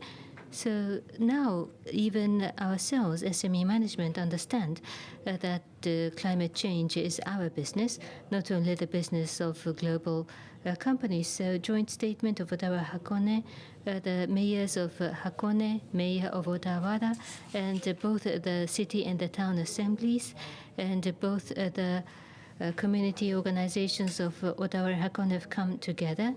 A total of 7 organizations are participating in this joint statement of one team. On October 27th, there will be an official signature and announcement. So the economy, citizens, and the local government, all stakeholders will have a correct understanding and correct sense of crisis and do whatever each of us can do. So we want to take action, and it should be a kick-off on the 27th of this month. Thank you for your attention. So this COVID-19 accelerated our future by 10 years. From Marui Group, Sekizaki-san, please. My name is Sekizaki from Marui Group. Thank you very much for this opportunity today. With this COVID-19, it was unexpected, and many unexpected things are happening, dealing a big blow to the society. This is going to be a protracted war at Marui Group. With the emergency declaration, all shops were closed temporarily, and from June, they started to be reopened, but the impacts could be felt in many places.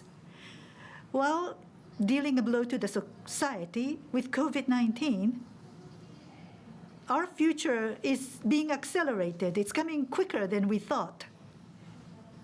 Decarbonized society.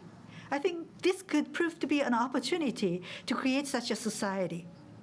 With climate change, global warming, environmental issues, social challenges, people's awareness of the issue has been raised. At Marui Group, in July of 2018, we joined RE100 so that by 2030, we will achieve renewable energy 100%. A retailer uses a lot of electricity.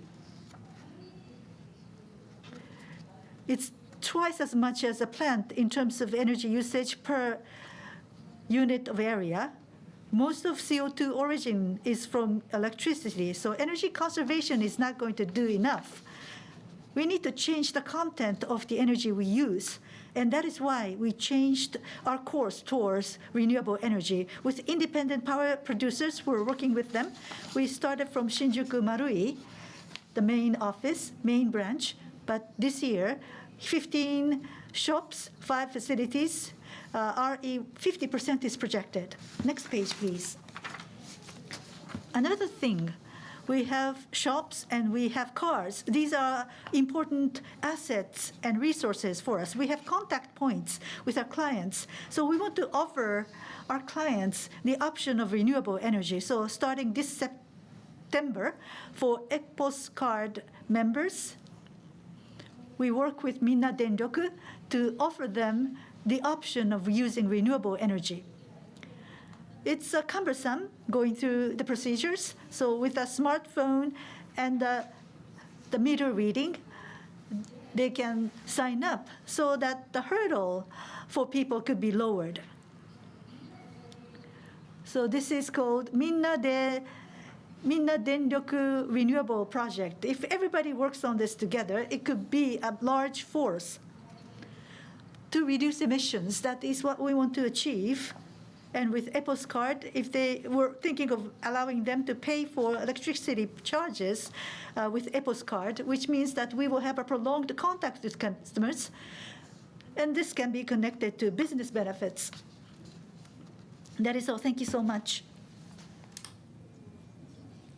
Thank you very much. Because of the pandemic, all parties have suffered, but they have not stopped advancement by thinking ingenuously.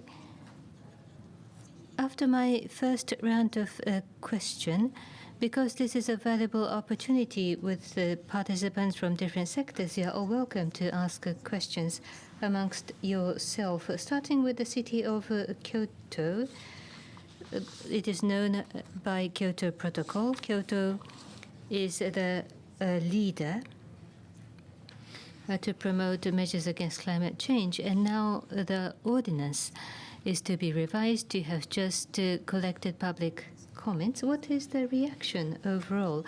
So everybody is still working hard despite the pandemic, not crushed?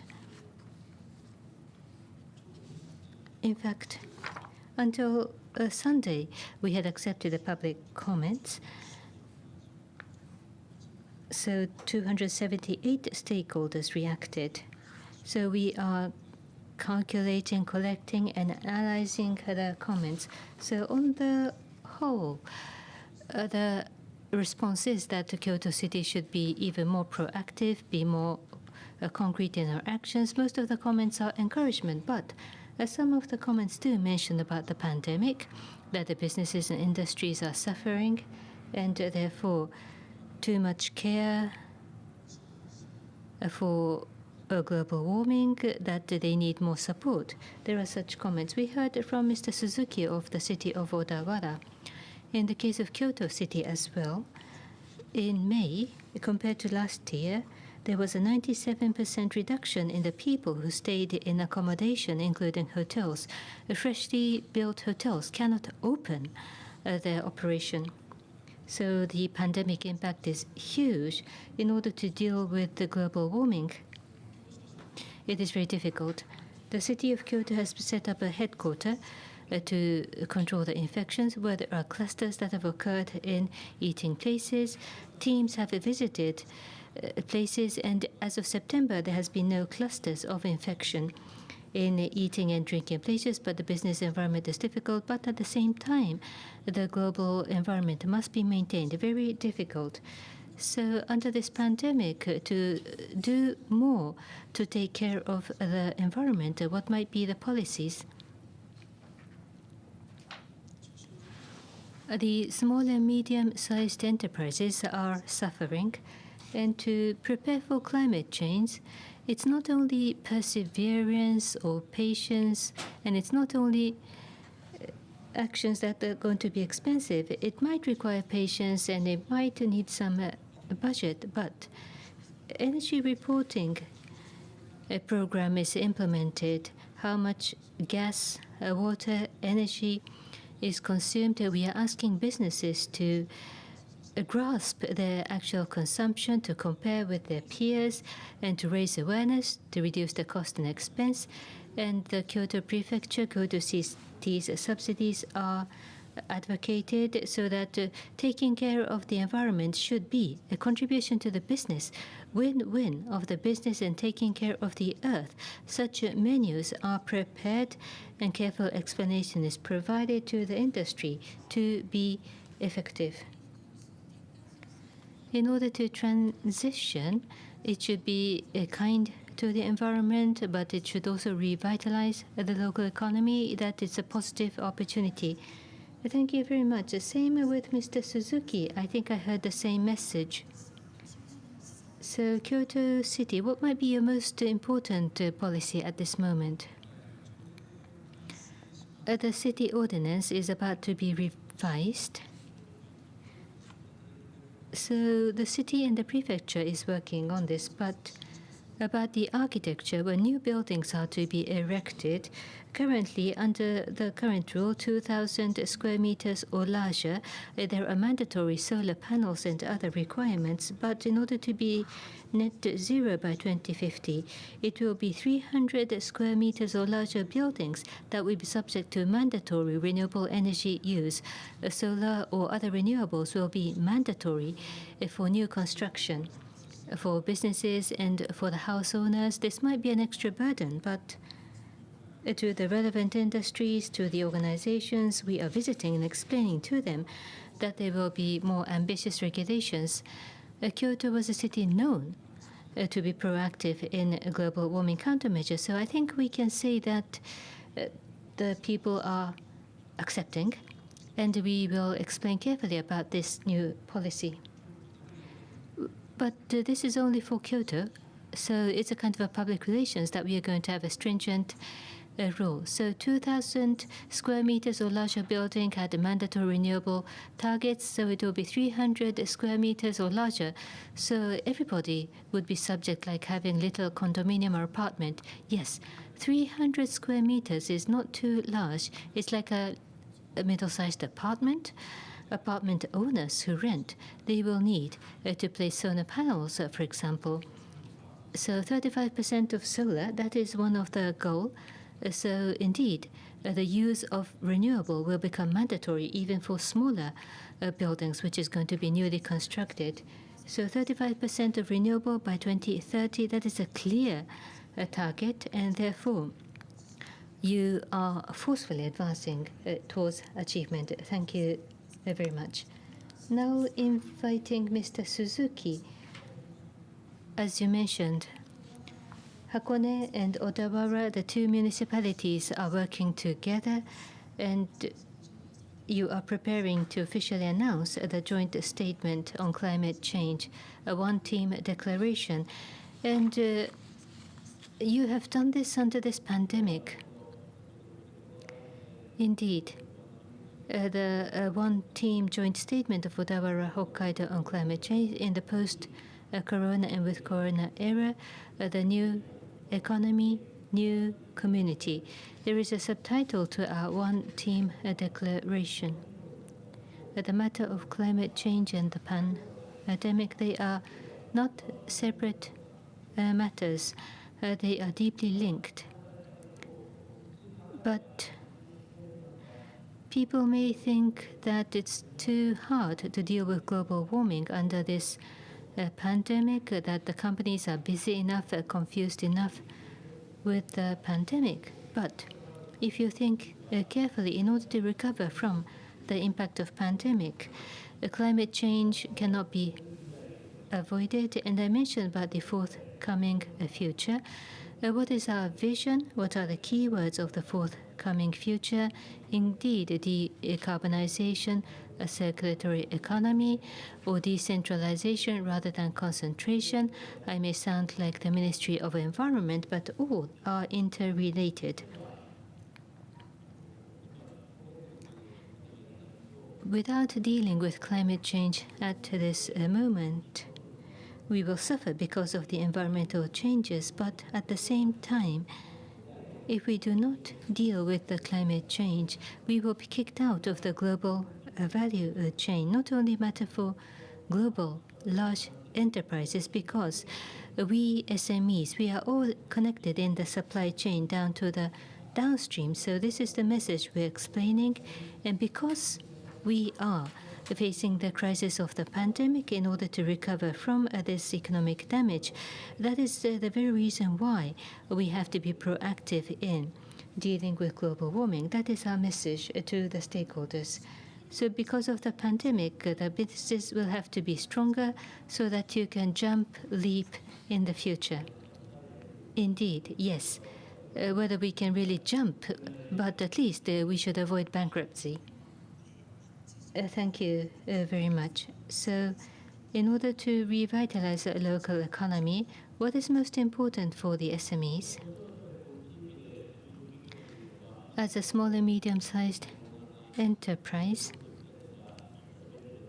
they might want to play golf and do other activities, but only when the local community is active can SMEs survive and be active. So in order to make your business stronger, the community has to be strong. If the community is shrinking, your own business also shrinks.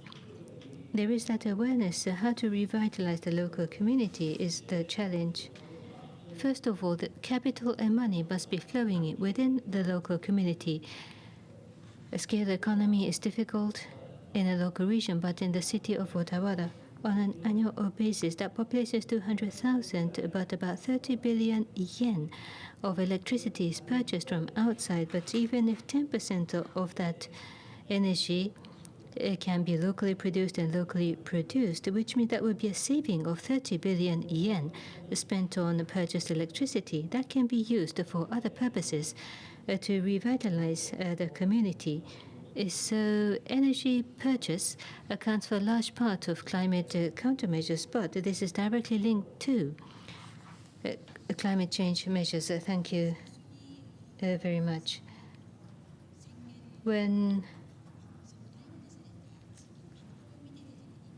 I learned about the public comments, 10% of renewable by 2030, and I had wondered whether it was 10%. Already 70% of renewable is connected to the grid, but within the local community, to create the electricity on your own where you have been purchasing from outside, yes.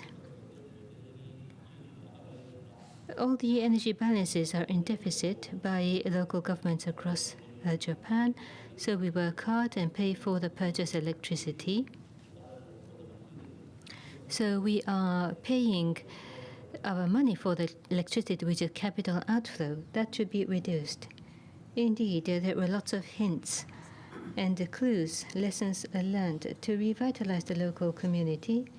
Then for businesses and to induce investment behavior changes, to guide investment actions. Daiichi has been discussing this. For example, financing for coal-related businesses. Already 2 years ago, it has been mentioned. You are indeed the front runner.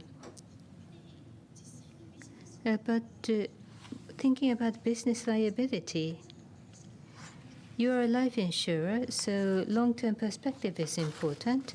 But giving priority to long-term perspective, then the investees with the risk, they will be excluded? Well, we are a life insurance company. We are a long-term investor. So basically, once we make an investment, we hold that investment for the long term. And when we do that, ESG work, if it is progressing at the company over the mid to long term, corporate value tends to go up. That is our view. Conversely speaking, if the company is not working enough on ESG, for example, if governance is not so strong, for such corporations, some scandals could emerge or accidents could take place. The probability of that happening would go up. So we have to guard against that downside risk. To prevent such risk, ESG, work on climate change, would become important in our view. So scandals do come when you start worrying about the governance problems. Indeed, you have past experiences. Thank you. Downside risk. For example, if coal businesses are discontinued, then there could be the lack of the residual investment. Despite that background, to be a forerunner, what is the advantage? Well, in the end, work on climate change, when this is spreading globally on the ground, right now, there is more focus on engagement, but divestment is also progressing at some investors. So coal, companies that are working on coal,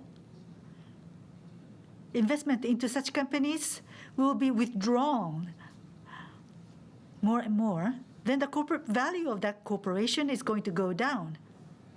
So everybody would start selling and divesting. And when you notice it, the share price would have gone down. So in the end,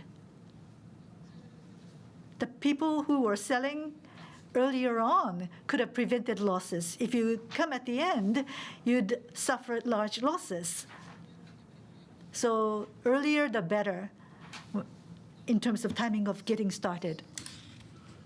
So yes, there is the forerunner's benefit, and it's enjoying profit larger, not to pick up the joker. Having said that, under the pandemic, companies are suffering hugely. At the same time, there must be lots of engagement for climate change. No change in your policy? Well, now, Japanese companies, we are dealing with many of them.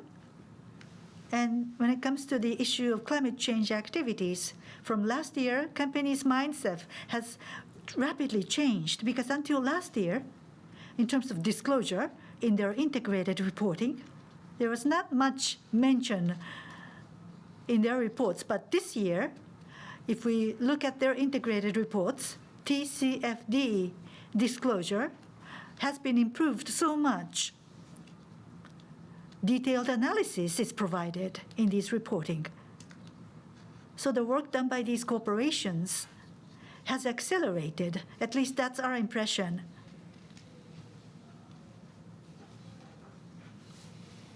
So given that situation, yes, with COVID-19, some companies are struggling. I understand that.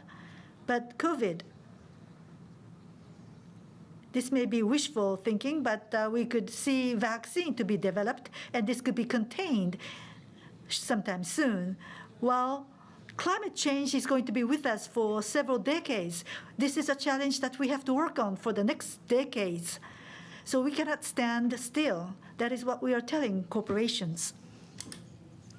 Thank you for the clear comments.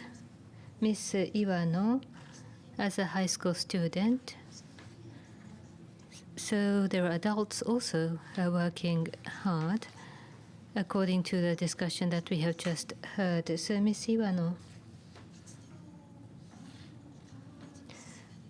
in order to stimulate your peer youth around you, at least in Japan, compared to Europe and the United States, fewer Japanese might be interested.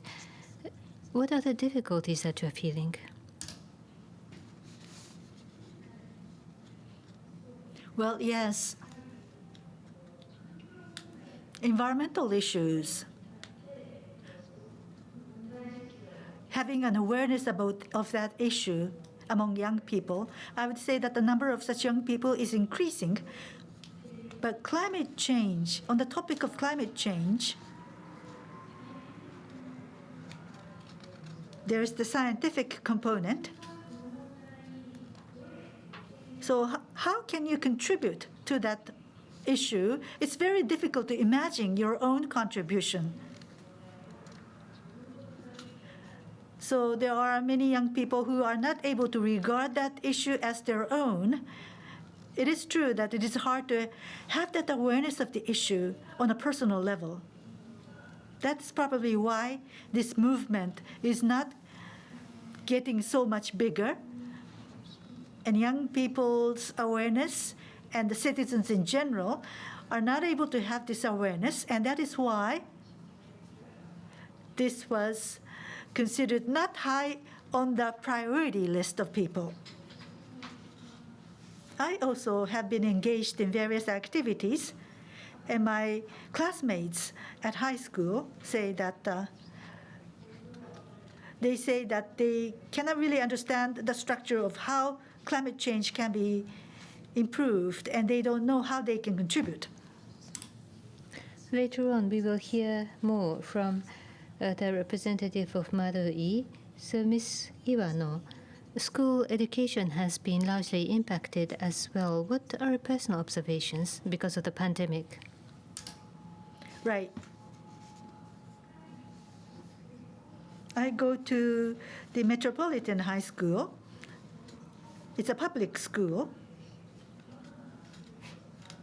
In the past, various tools were used to provide education, but the school was not contemplating usage of a variety of tools, and the problem has been laid bare.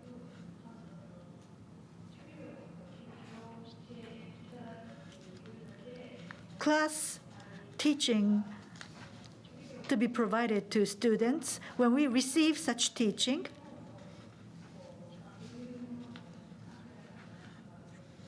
and there's clear disparity or differences amongst students receiving such education.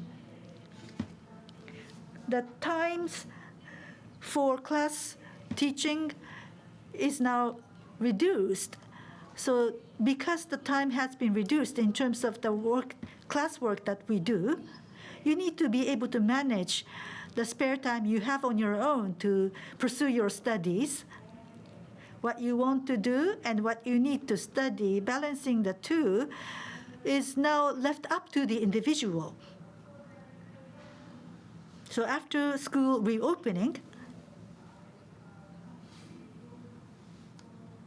how you were able to manage your time, your spare time, to use it effectively, the difference is now starkly clear.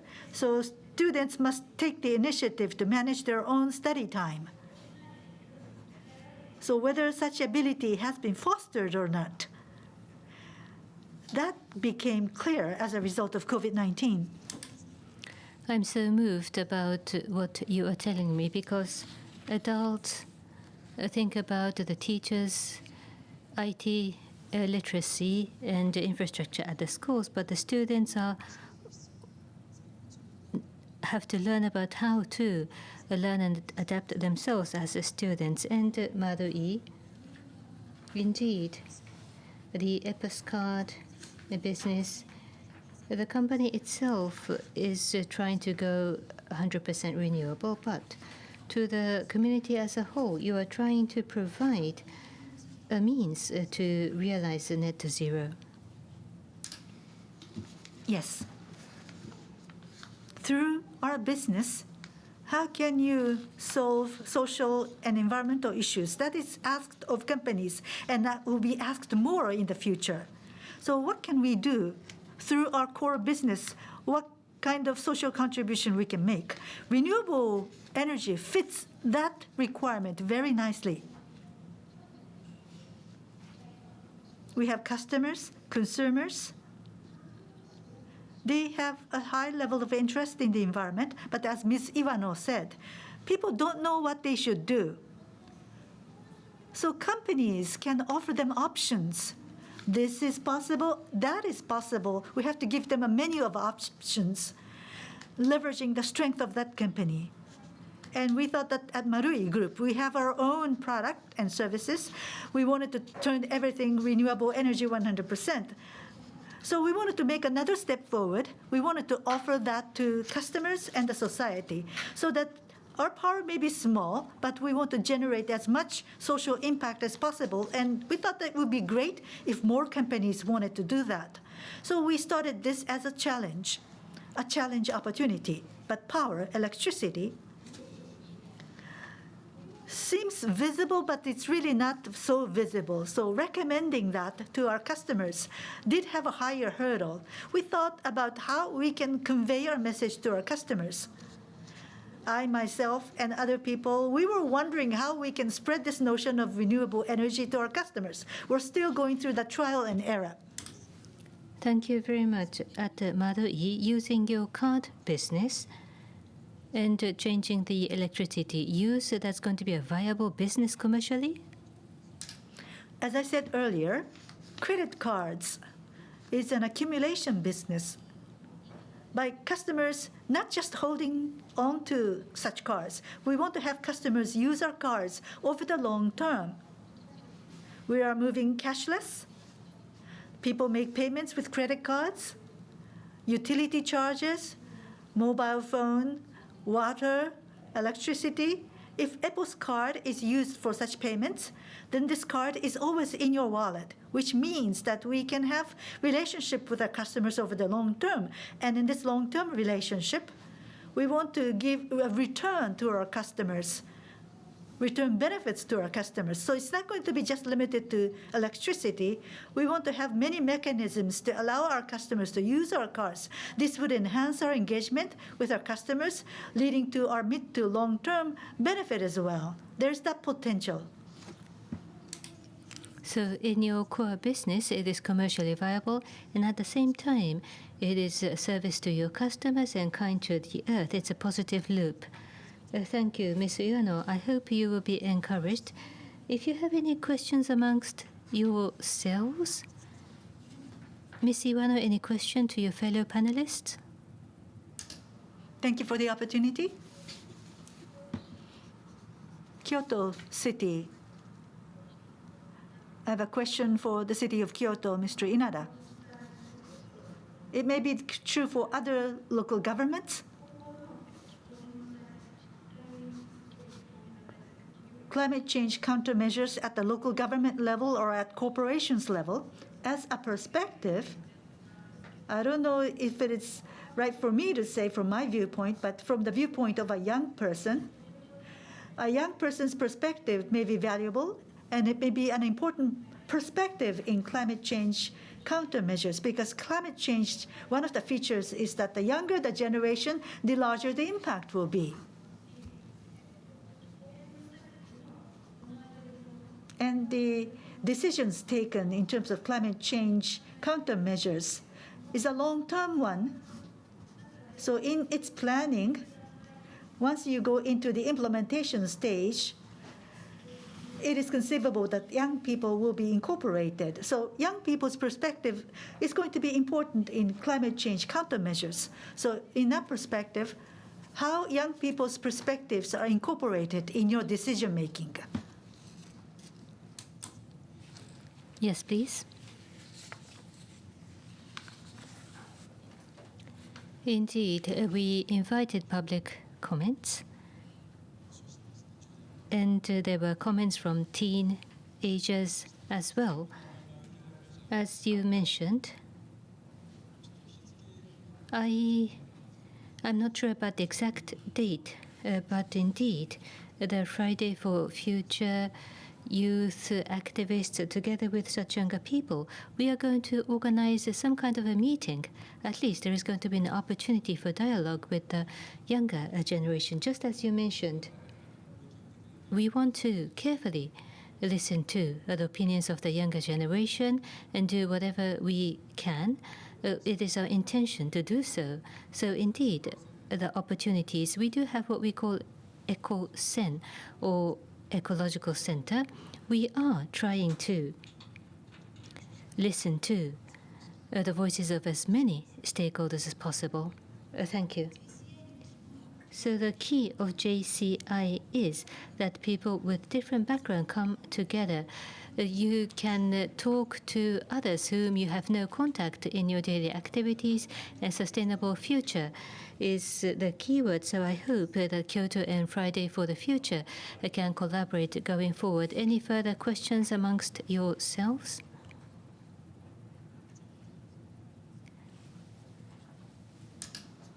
From Marui. I have a question for Ms. Ishii. We often have opportunities to talk with investors, and as you mentioned earlier, corporations' behavior, a trigger for change, some keywords. For example, if you press this button, companies are likely to change. If you have any thoughts about that, I'd like to know. Well, corporations changing from within is difficult. That is often discussed. It's very difficult to change from within. So when investors like ourselves go to them, and if we repeat certain things, and if that message is conveyed to the top leader, it's quite effective and influential. That's what we hear. So when you have dialogue with investors like us, and if you find something that you really wanted to do, pick it up and take it to your seniors. Let the senior people know. That will be the most effective. That was very convincing. Thank you. Indeed, you have a silver bullet. If you press this button, everybody moves. By co-working and collaboration, institutional investors using that title and the status to try even to convince your bosses, that could be effective. Thank you. In fact, Mr. Suzuki, in the panel discussion 2 years ago, we have been working together. Straightforward, frank messages has been very impressive.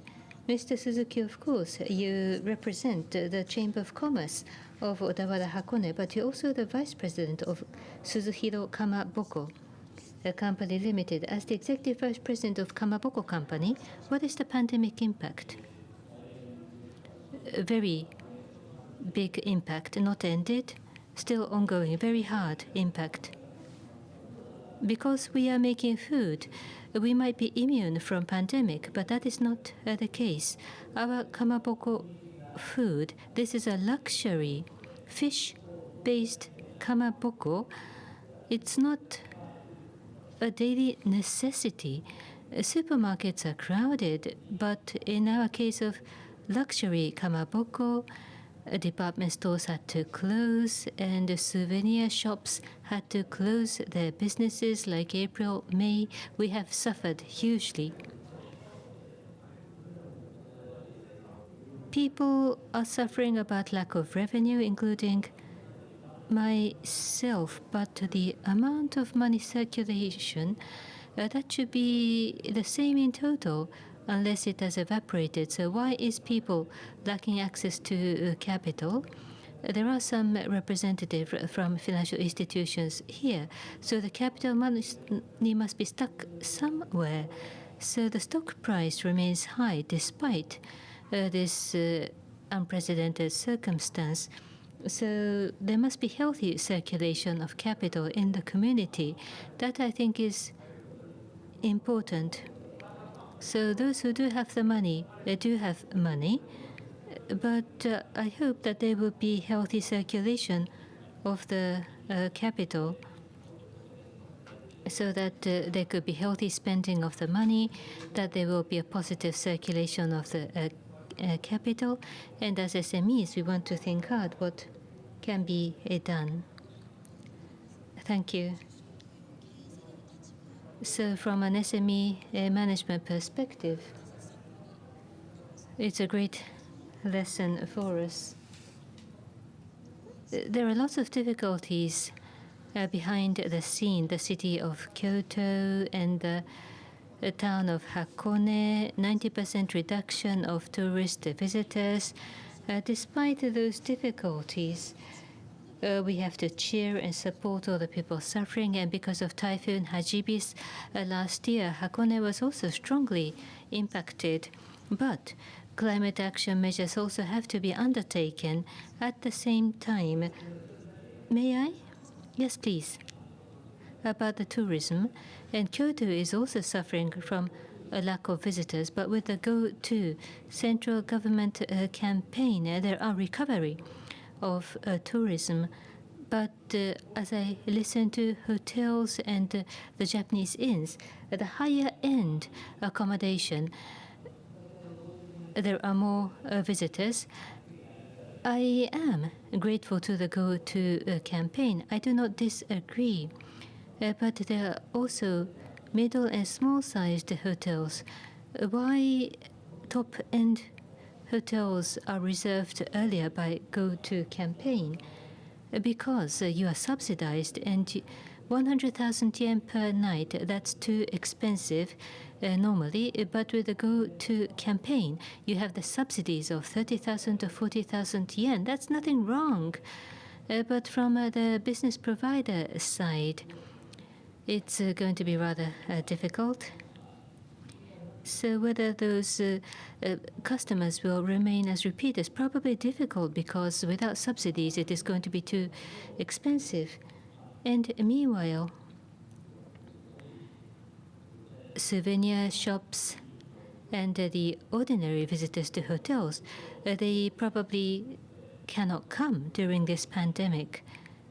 So of course something like a camphor, yes, such a kind of stimulus is important, but long-term support for the businesses and industries is also very important. This is my observation in the latest 1 or 2 weeks. Thank you. Thank you for your very frank opinion. I'm sure that many people have been moved. So finally, like within 30 seconds or 60 seconds, your final comment to the audience, Ms. Ishii. Yes. in this COVID-19 pandemic, digitalization is progressing at an accelerated rate. With COVID, digitization within a short span of time has progressed as much as 10 years impact. And around the world, everyone worked on digitalization. And similarly, same thing can be done with climate change, I believe. If everybody works on this together around the world to work on climate change, we could have progress that could be achieved, otherwise would have been achieved in 10 years. So we should turn this into an opportunity. Ms. Iwano? This year, there are many events, both internationally as well as domestic policy-wise. And with regard to young people's activity, Climate Youth Japan Local Conference for Youth, as well as Fridays for Future. Today, a conference is organized, Energy Mix, Review, Action, as well as Action for COP26, and Youth Know Japan for the lower house election. Various events are being organized this year. So such developments revolving around the young people should be expanded and made more stronger. So people in businesses as well as non-state actors, cooperation would be essential to have rapid decarbonization. Various activities in different areas and sectors must work together. Let's work together. Thank you. I look forward to your activities. Mr. Inoda, the city of Kyoto, we are updating the city ordinance as was introduced. In the preamble, the goal is 0 by 2050. That is our goal. And the name of this ordinance, we want to call it Zero Carbon City Ordinance.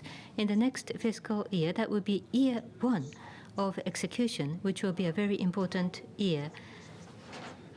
As the government, I have explained about what the city is doing as local government authorities, but incinerator combustion, we are also one of the largest emitter as a business operator. So we are asking the businesses and residents to reduce, but as the city, because we are also a big emitter, we have to do a lot on our own. As a business enterprise, as a city, as a big emitter, we will do our utmost. Thank you. Thank you. Mr. Suzuki. My position is, across the world, there are SME management, and this is my message too, the SME management, climate change, action, and to decarbonization is, after all, a stimulus to local economy. It is the business of everybody. It is the accountability of everybody. How to contribute to the climate environment and the core business is important. Thank you very much. And from Madui, please. With COVID, what I felt strongly is that you need partnership in order to overcome the problem. The same is true for climate change. Each one of us, each company, each entity, working on their own is not sufficient. It's a matter of how we can work together. That's what's important. Everyone working together and everyone working on an individual level. Strength of companies and assets of companies should be leveraged as we work together. That is needed. And as Marui Group, we will do what we can do to work with our customers to enhance our efforts. Thank you. Thank you. That was about the SDG 17, Partnership by All.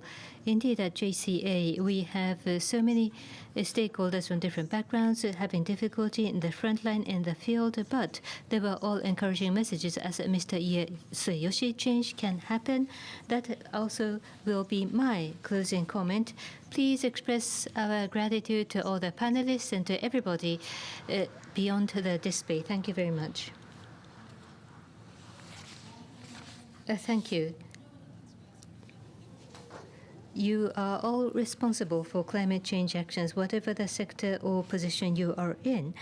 We have heard a lot and exactly what we wanted to hear from diverse stakeholders to be win-win in both the pandemic control and the climate control. I am sure that there were lots of lessons learned for the audiences. We now have the Minister of the Environment, Mr. Shinjiro Koizumi. So let us invite Mr. Koizumi. The floor is yours, sir.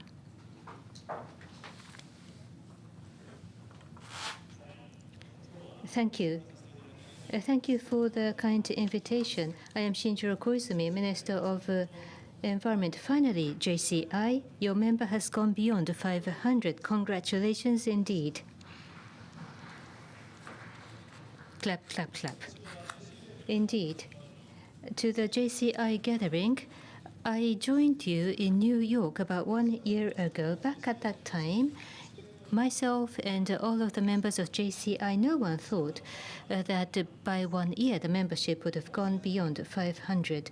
The movement of the government Japan, when I took office as the minister, I had not imagined that we would be like this after 1 year.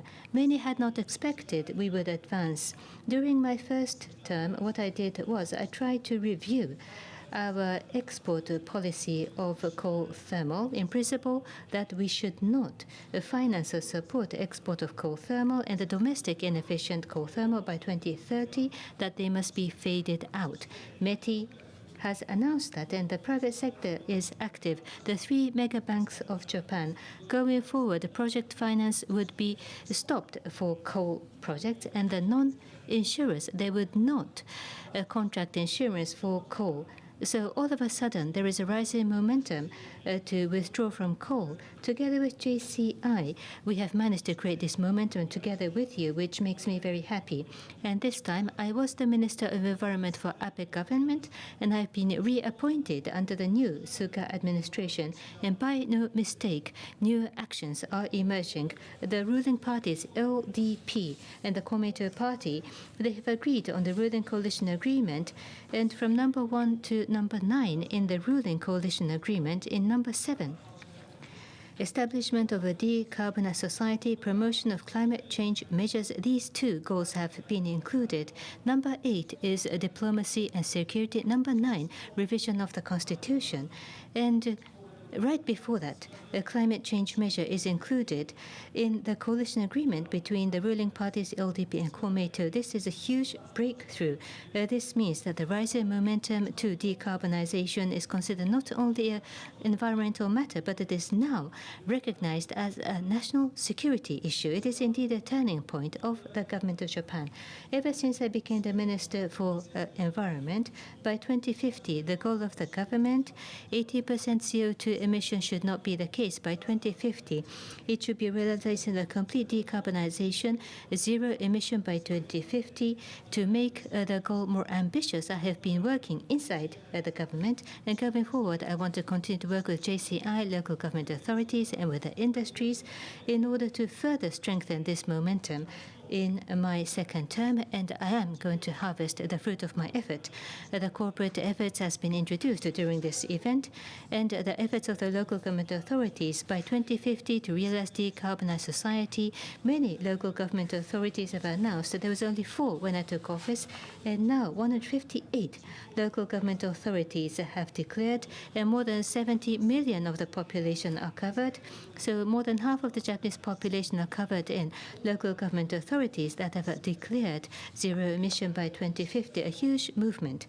So this has to be supported by policy, and this should also become the goal of the central government. And by this goal, to realize decarbonized community, to transit to decarbonized, and transit to circular economy, and transit to decentralized economy, the 3 transition must be accelerated rather than going back to pre-corona economy. To envision the post-corona world, it should be a new, sustainable, and resilient future. We must design. Redesign is what we have to be able to do. I want to do it with you. JCI, your membership has gone beyond 500 at this turning point, and the Japanese Parliament will start the session again. And by no mistake, efforts of decarbonization will have to be discussed, and I will do my utmost. I look forward to working together with you. Let us do our utmost together. Thank you very much. As Minister Koizumi said, Japan's reduction targets should be raised. A review of climate change countermeasures has started. And if a clear signal is sent from the Japanese government, Japan as a whole, our effort could be accelerated. JCI, local governments, consumers, and other entities, 500 of them have gathered at JCI. And given this status, such a signal, once it is disseminated from the Japanese government, we are here to back it up. That is where Japan stands. Thank you so much for scheduling this event into your busy schedule, Mr. Koizumi. I do hope that on climate crisis, I do hope that you continue to exercise your leadership. はい、お待たせいた。Thank you very much for waiting. This is going to be the last session. We started with a keynote address at the beginning, saying that the most important is the decision by our top leaders. We heard that in the keynote address. We are at a very important juncture of a climate crisis. Top leaders, what are they going to tell us? From here, I would like to hand it over to Ms. Kuniya, an anchor, to moderate the session. My name is Hiroko Kuniya. This is going to be the last session. This is the top leaders session. People who are here, the heads of local governments and the heads of companies, they are to lead decarbonization effort. At local governments, by 2050, zero emission targets have been announced. And at companies level, Renewable Energy 100 is being aimed at companies. And they are leading introduction of renewable energy. And also towards the government, they are asking for expansion of renewable energy. They are raising their voices. Let me give you some concrete examples. In July of this year, 34 prefectures comprise Council on Renewable Energy. This council has made a recommendation saying that by 2030, renewable energy should account for more than 40% of electricity. Also, 19 designated cities comprise Designated Cities Council on Renewable Energy, and they are calling for 45% by 2030. And they are asking this to be incorporated into the 6th Basic Energy Plan. The government's target of energy mix in 2030 is 22 to 24% of renewable energy. So what they are calling for is far in excess of what the government plans.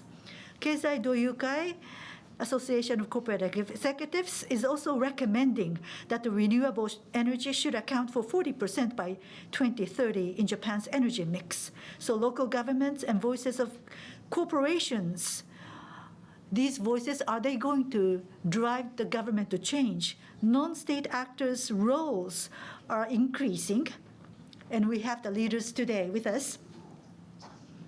In their respective regions, how are they going to drive decarbonization? In order to nudge companies to act, what can they do? From the standpoint of institutional investors, as well as from the position of the media, we want to ask what they think. So let me introduce the speakers, starting from my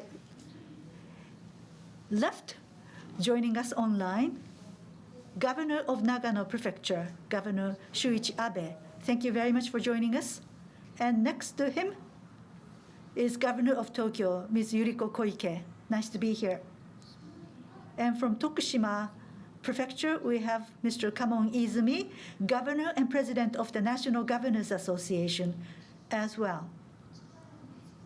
So these three prefectures, all of them are saying that by 2050, they are targeting at zero emission. They have already made that declaration. Next to Mr. Izumi is from Nissay Asset Management. Mr. Hiroshi Ozeki, President and CEO. As an institutional investor, they are managing 13 trillion yen of assets. Nice to be here. And from Japan Times, we have Ms. Minako Suematsu, Chairperson and Publisher and President. From the standpoint of the media, we want to hear her thoughts. Starting with governance. In this COVID-19 pandemic, I'm sure that you're going through tremendous difficulties, and the environment and the economy. There has to be a virtuous cycle. You need to work on a virtuous cycle between the economy and the environment. The difficulties involved, because of COVID, we cannot disregard the risk of the future. So what are the thoughts that you have about the difficulty in implementing these measures? Starting with Mr. Izumi, President of the National Governors Association. Thank you very much, Ms. Kuniya. As you say, we are living in the age of with COVID. We have to prevent infection, but at the same time, step by step, we need to increase economic activity, and we need to also adapt to the new normal, conform to the new normal requirements. These are difficult. If we raise the activity of economic sphere, there's going to be a spread of infection, and we don't have any therapeutics. We don't have vaccines yet. How are we going to reactivate economic activity? And we need to take environmental measures at the same time. Corporations and the citizens are now persevering this difficulty. Do they have enough space in their hearts to think about the environment? These are some of the concerns that we have. But conversely speaking, now is the chance, because we were not able to do certain things in the past, but now it is possible to do those things. For example, young people in large cities, they are having difficulty working in a large city, and young students, they got accepted to a university, but they have never stepped onto the campus, and they lose their part-time jobs. Then they may decide that it's better off if they go back to their hometowns in the regions rather than staying in the city. So this is a return to nature. And obviously, now is the chance to think about the environment. And in a great environment, people can work from home, teleworking. 70% is the rate of teleworking at large companies. There could be satellite offices or workation. These are new style of working, new sets of values. As part of returning to nature, this is progressing. So these are the points that I would like to highlight. I'm also president of the National Governors Association, and as Ms. Kuniya said, there are 34 prefectures, and more than 200 companies have gathered in this Council on Renewable Energy, and I'm also president of that council. So I would like to ask Japanese companies to come together to work on the environment and take measures against climate change. Mitigation measures are obviously needed, and adaptation as well as decarbonization. If Japanese companies could take the lead in that endeavor, if Japanese companies could show the model, and local governments would like to work with the central government to take this movement forward. Next, turning to Governor Koike, Climate Change Action, Japan Climate Action Summit 2020. Thank you for the invitation. The most important is action. Action itself is what is the most important. At the Tokyo Metropolitan Government in December of last year, we made Climate Crisis Action Declaration. We always had Climate Crisis Declaration, but we added the term action. This was issued in December of last year. As we heard from Minister Koizumi, he gave a strong message. He said that climate change is no longer, it's already in the arena of security. I served as Environment Minister for 3 years, and it was the longest serving term then, but it seems that Minister Koizumi is so powerful that he would like to replace me as the longest-serving environment minister. And I'm sure I would like to work on this issue together with the central government. This has to do with national security, and I also had the chance to serve as defense minister. Arctic region is melting, so territorial disputes, fight over resources. When we think about those possibilities, this is a global issue, clearly. And in this COVID-19 pandemic, this has no regard for national boundaries, no national borders or prefectural borders. The virus doesn't regard such borders. So in Japan, as well as TMG in Tokyo, we are working on measures against COVID-19.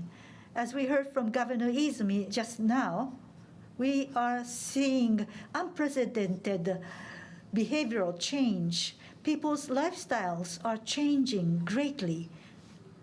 Flow of people, flow of goods, many changes are taking place.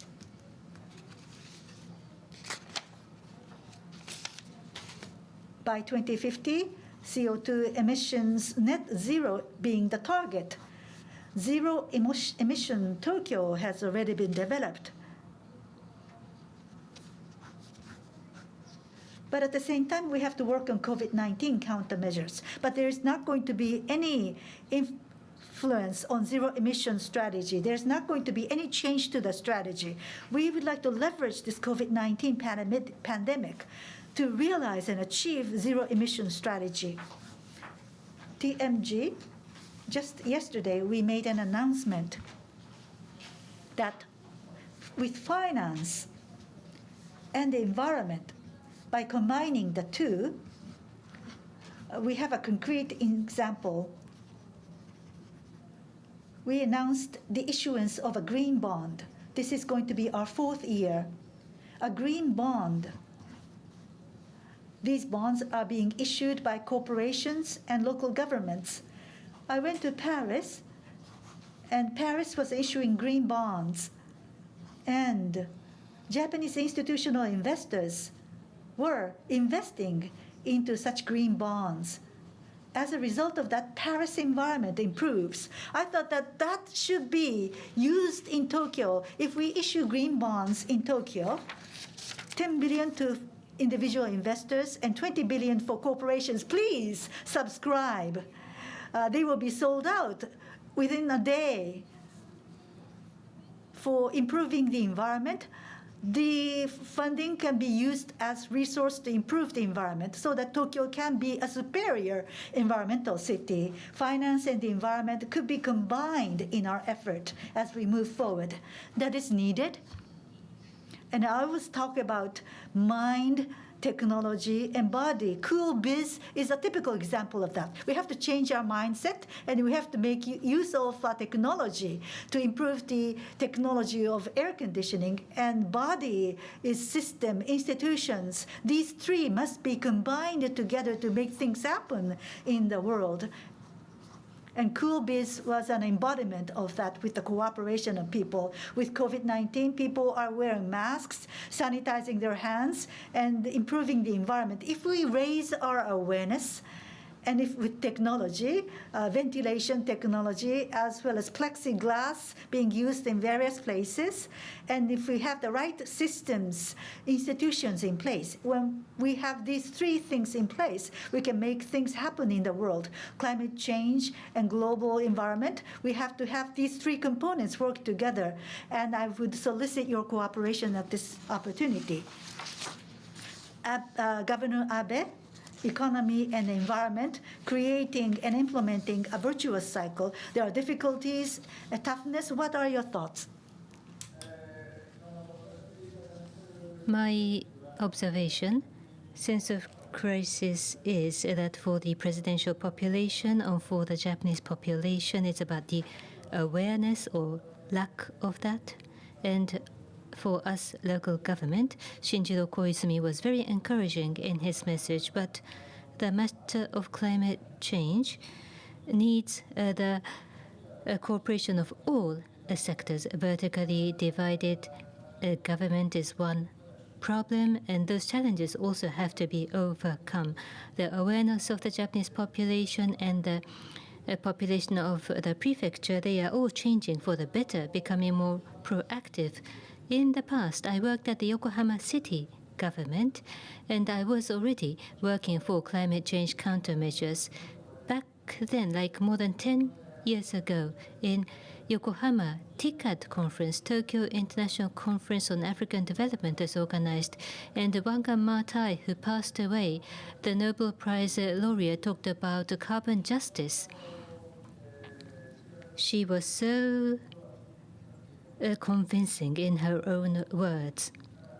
From that time, the African leaders were announcing that Africa already has observed the climate impact because of their vulnerability, and they were all saying that action is needed.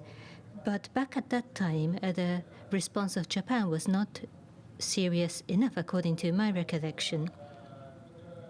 However, as we deal with global warming, we have to expand and increase our effort. In Nagano Prefecture, already we have had our prefectural environmental policies to reduce CO2 emission, but to continue the economic activity.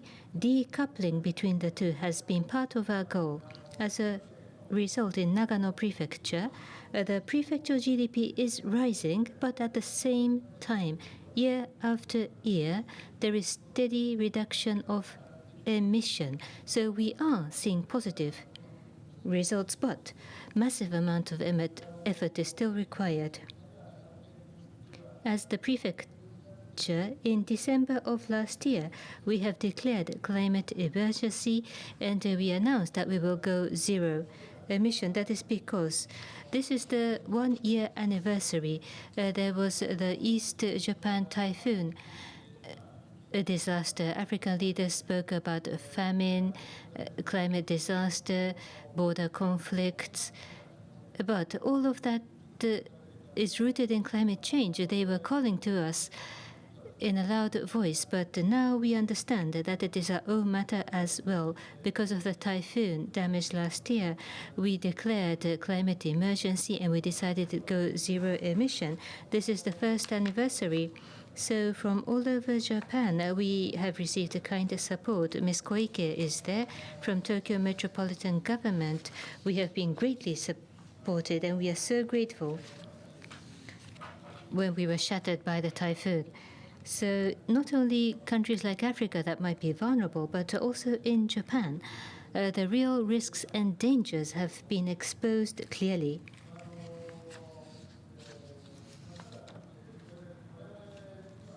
Having said that, because of the consensus at the prefectural assembly, we declared a climate emergency, and in last month, the ordinance to be decarbonized by the proposal of a member of assembly and from the Communist Party to the ruling LDP.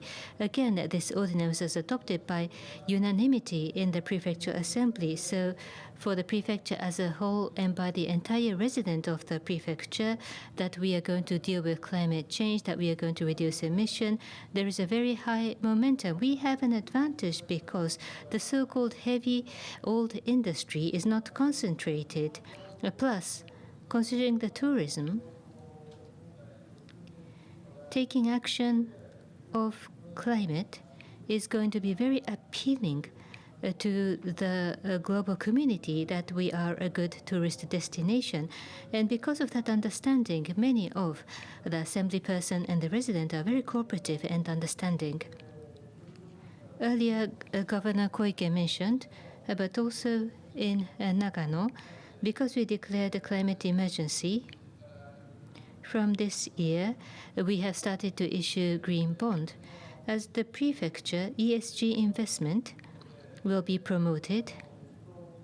Railway construction organization has issued sustainability bond, and we are thinking about such investment. So through these financial activities, we wish to deal with climate change. And just one point, there is Governor Izumi, and at the National Governors Association, there is a project team to promote zero emission prefectures, and I working together with Mr. Izumi, and I am the leader of the project team. Ms. Kuniya earlier mentioned about our proposal to the central government as the Governors Association or the project team on zero carbon by 2050, CO2 zero emission should be declared. That is what we are requesting the central government to adopt. Shinjiro Koizumi also mentioned earlier at the prefecture level, 22 prefecture governments have declared that they will go to CO2 zero emission by 2050.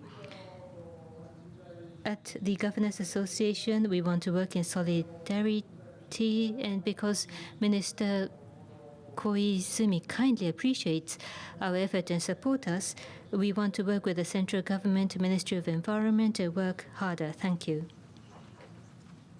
Thank you very much. What concerns us is the development of corporations. I have a question for institutional investors. Companies' business performance is deteriorating as a result of COVID-19. So the momentum for ESG investing to grow, I'm concerned whether there is any stop in such movements, because if your short-term profits are deteriorating, are they able to move to decarbonization? Are they able to conduct climate change countermeasures? Izumi-san, as you engage with companies, what are your feelings that you get?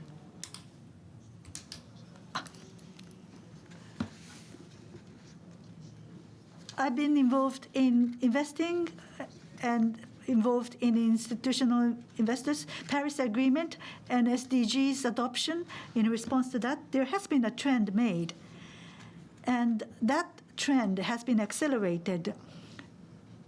In that trend, from asset management standpoint, what is happening? In this COVID-19, something interesting is happening. In terms of dealing with companies, there is bifurcation or triple forking. At Nisei Asset, ESG evaluation, we give evaluation. And the best company should be number 1, and the next best should be number 2. And if the lower company is number 3, then ESG assessed at the top or the bottom. There are significant differences. Of course, the better in terms of ESG scoring, the corporate performance is better. So our ESG investment, the total market cap might be declining, but still our investees are recording very high business performances. This ESG assessment, there are different dimensions or criteria. What to measure? At our company, E or the S, when such efforts are made in environmental society, is it in alignment with the business model? And by promoting environmental effort, would that be a contribution to increasing the cash flow of that company? And same with society. So whether it leads to increase in cash flow inflow, that is what we measure. Whether ESG is really embedded in the fundamental policy, that is how we rate in terms of ESG, including this pandemic. And from the end of December last year until the end of September this year, in the last 9 months, companies rated number 1 and number 3, the return is different by 20%. So for companies who are doing good with ESG, they are really sustainable. And despite the pandemic, they are able to enjoy revenue and the return, no problem with business continuity, and the risk is low. So in terms of the performance, in the last 10 years, our rating has proved And even in the recent 9 months, in particular the environment factor, when the score is high, they do very good despite the pandemic.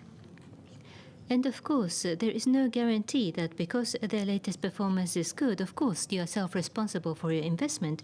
I do not guarantee that these companies will do fine into the future. But as companies try to deal with climate and the pandemic, I think this trend of the link will continue for the time being.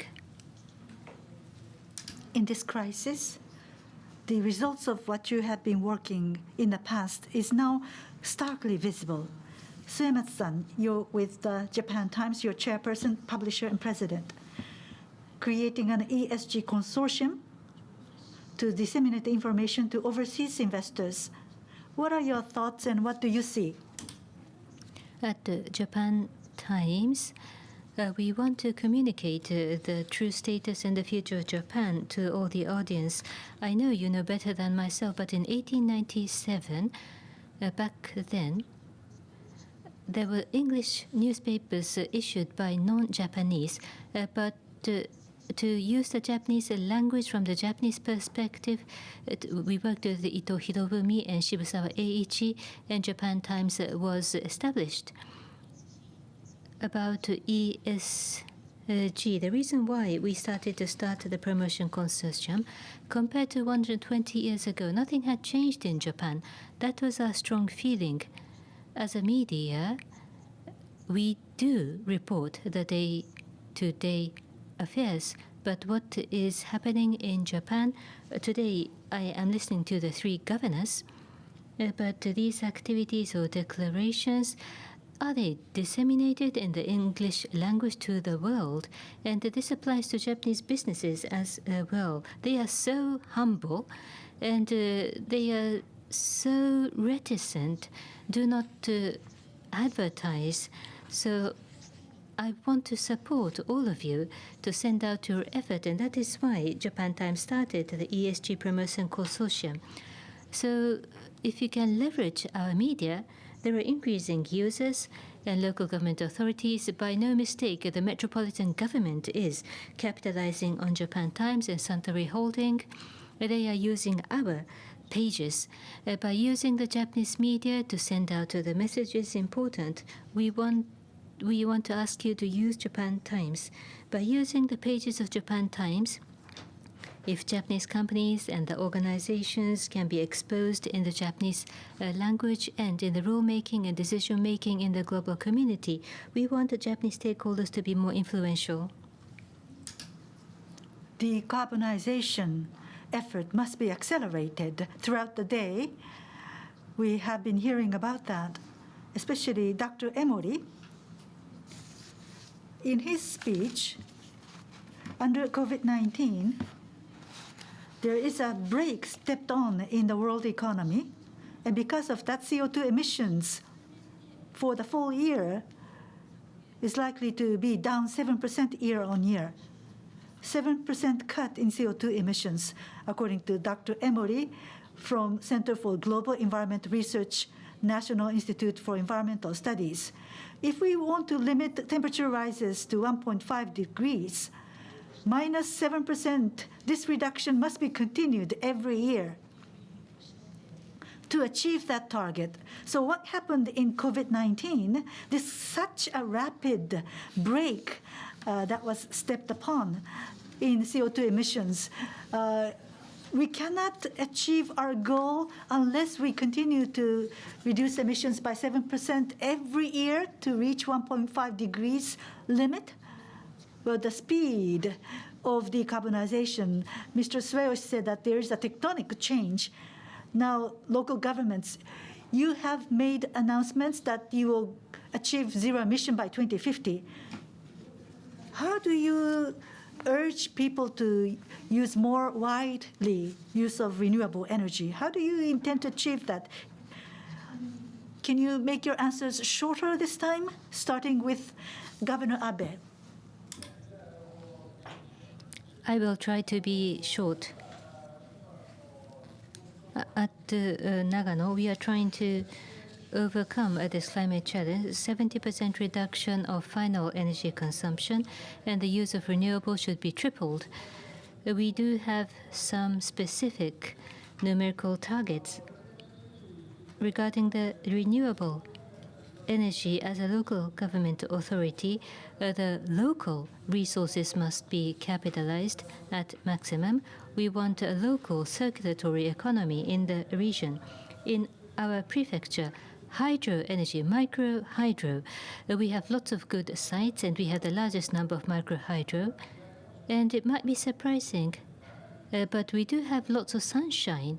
We have long hours sunshine, so micro hydro, using existing dams, hydro energy and solar energy use are expanded. One message which is characteristic: solar potential map is made for the entire prefecture. All the buildings, if the roofs of all the construction in our prefecture, whether they are suitable for solar panels, by using all the roofs, we are trying to make a pool purchase system of solar panels. Then all of a sudden we can expand the rooftop panels. Governor Koike is with us, but expanding renewables, collaboration between local cities and urban cities are important.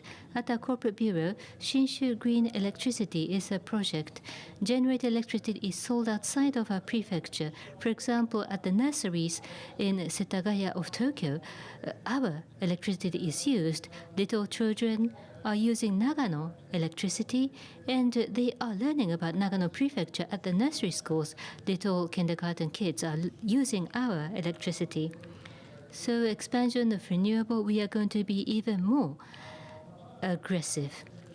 And we still have more potential to be utilized. We are going to do more. Thank you. Thank you, Governor Koike. At Tokyo Metropolitan Government, obviously Tokyo is the largest energy consumption region, and we have the largest emissions of CO2. We have so many buildings in Tokyo.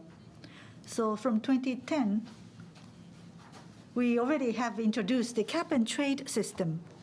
And the effect of that is already being seen. For example, this is the 11th such year, and the number that we see today is the actual results of 2018 compared to the standard emission rate. We have already achieved a 27% reduction in CO2 emissions. So in terms of mind, technology, and body, it's the body that is really producing these cuts. We see large buildings constructed every year, but this cut being maintained every year means that the system is working, and buildings are created with that in mind. So CO2 emissions, more than 70% of emissions come from buildings. So in order to achieve zero emissions, we need to have zero emission buildings. This notion must be realized in practice. And you need to set the example. So the first building of the Tokyo Metropolitan Government, we have 2 towers with more than 20,000 employees working. And one of the buildings, building number 1, where my office is located, we have already made a switch in our electricity. We took the initiative to switch over to renewable energy. And this is already RE100, 100% renewable energy is powering building number 1. And other facilities from those households that have graduated from FIT arrangements would provide electricity to other facilities. And for those people who are newly installing solar panels, those for graduated FIT producers, if they use their power for energy storage, means that they will be resilient to disasters. They can produce energy in their homes, and they can use that energy at home, and they can be prepared for disaster times. So there are 3 benefits to be enjoyed. And renewable energy usage at homes is now being promoted. So joint purchasing of renewable energy, not just in Tokyo, but prefectures in the large, greater metropolitan area are purchasing renewable energy together. We call this Miden campaign. People who have graduated from FIT arrangements, they are the first ones to employ solar power generation. They have a high level of awareness. So we want them to continue to have such high levels of awareness. So it is with that idea that we need to work toward. Thank you. Moving to Tokushima Prefecture, if we look at your target by 2030, it used to be 40%, but now you have raised the bar to 50% cut by 2030, and self-sufficiency in terms of renewable energy constituting 50%. How do you intend to achieve this target? What is most important is prefectural citizens as well as people in businesses. We need to change their mindset. And peacetime as well as disaster times, we need to be doing this for both of these times. In May of 2002, Tokushima is now named environmental city. Tokyo is the metropolis, capital of Japan. There are places where the citizens cannot go. For example, the parliament. So in the case of Tokushima, Tokyo and Osaka and the Pacific Belt region, what they cannot do, for example, reduction of global warming gases, greenhouse gases, as well as introduction of renewable energy, we can have higher targets. For example, fixation of CO2, sink measures of forests. Those are the measures that we can implement at the regions. 26%, the government's target. According to the past calculation method, we have already cleared that in 2016. 1 month before going into effect of Paris Agreement, climate change promotion ordinance was enacted by our prefecture, and mitigation and adaptation measures. We are actually ahead of the government's measures. And for businesses, we are giving them business opportunities, including agriculture. And just last year, we have the presidency of Council of Renewable Energy, so 50% cut vis-a-vis 2030, and introduction of renewable energy, 50% is the target. Peacetime is not enough. We need to be also prepared for disaster times. In Western Japan, the largest scale solar panels are being organized by public companies, but that is not meaningful enough. As we saw in East Japan earthquake, there could be shortage of power supply to evacuation centers. Then we should have EV cars and plug-in hybrid to be used as running, driving power plants to introduce solar power to provide and supply electricity to evacuation centers. This is a social experiment.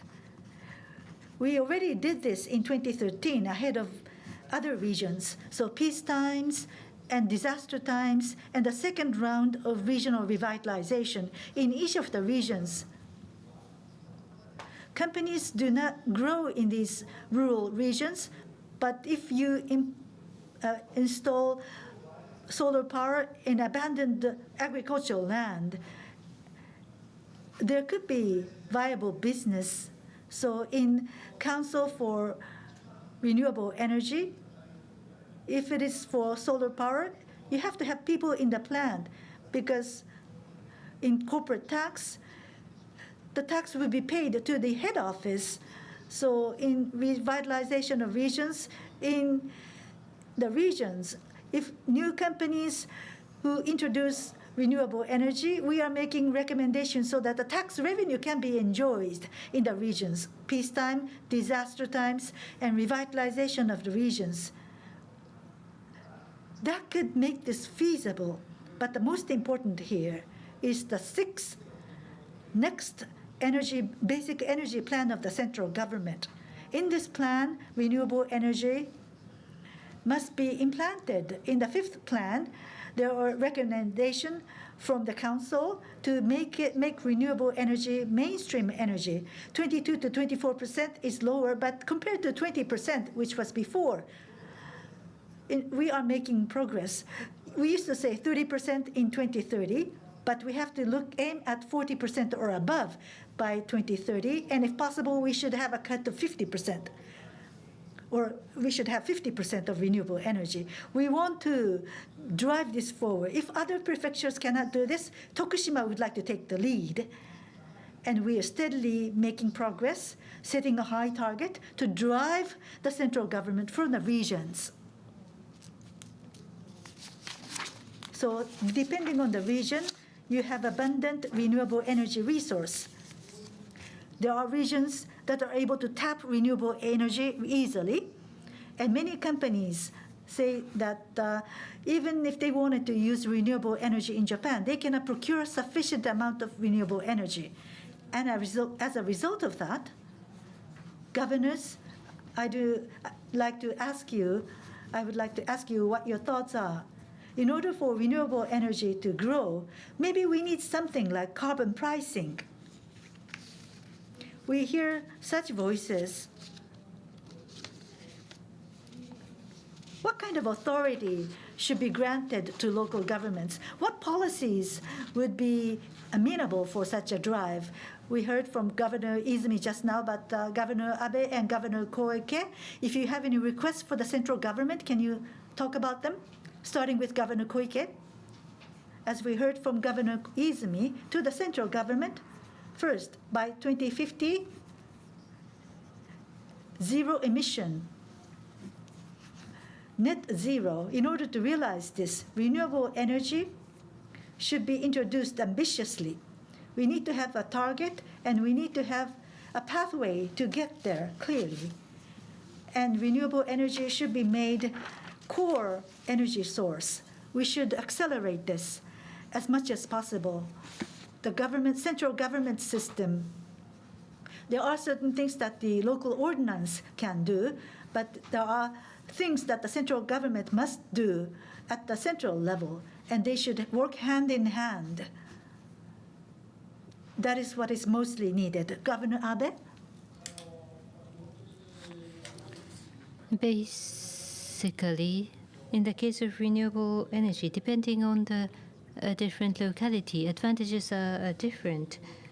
So basically, a more decentralized society in terms of authority and the finance, basically decentralization is important. More specifically, for example, in the case of Nagano, within the ordinance to prevent global warming, when buildings are constructed, they are mandated to look at the environmental effect, and it is mandatory to think about using renewable. So the mandate is always to think about.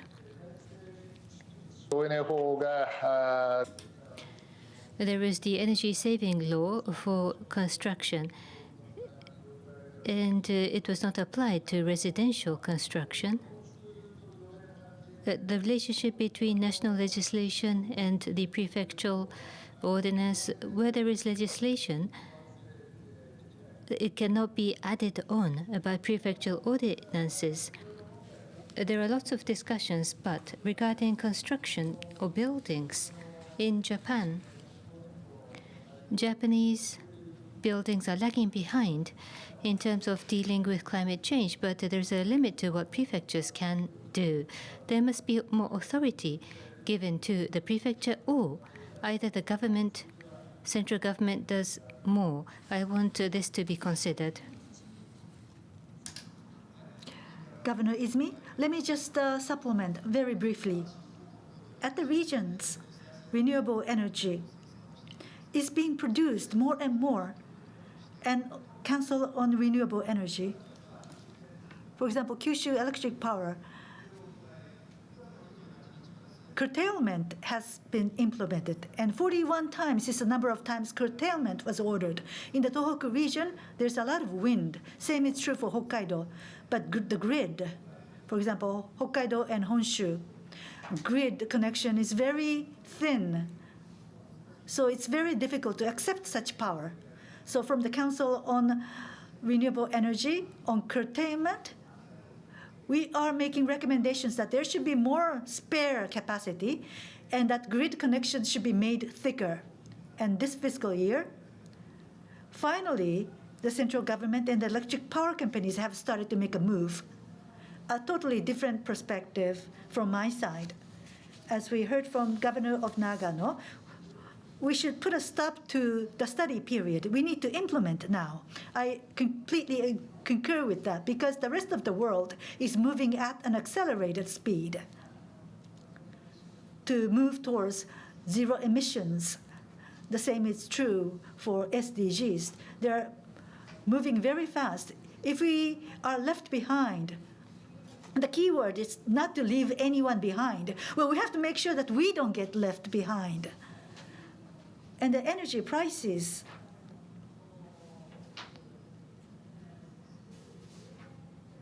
compared to 10 years ago, the prices are changing. So hydrogen.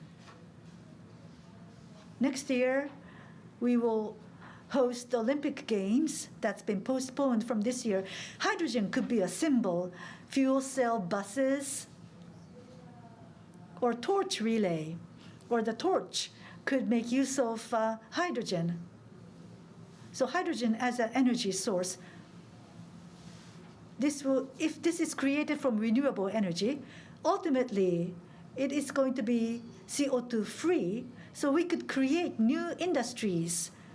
We could secure international competitiveness.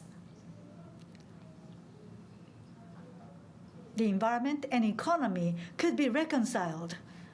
So this is something that is needed for both the economy and the environment. So hydrogen is another project that Tokyo would like to work upon.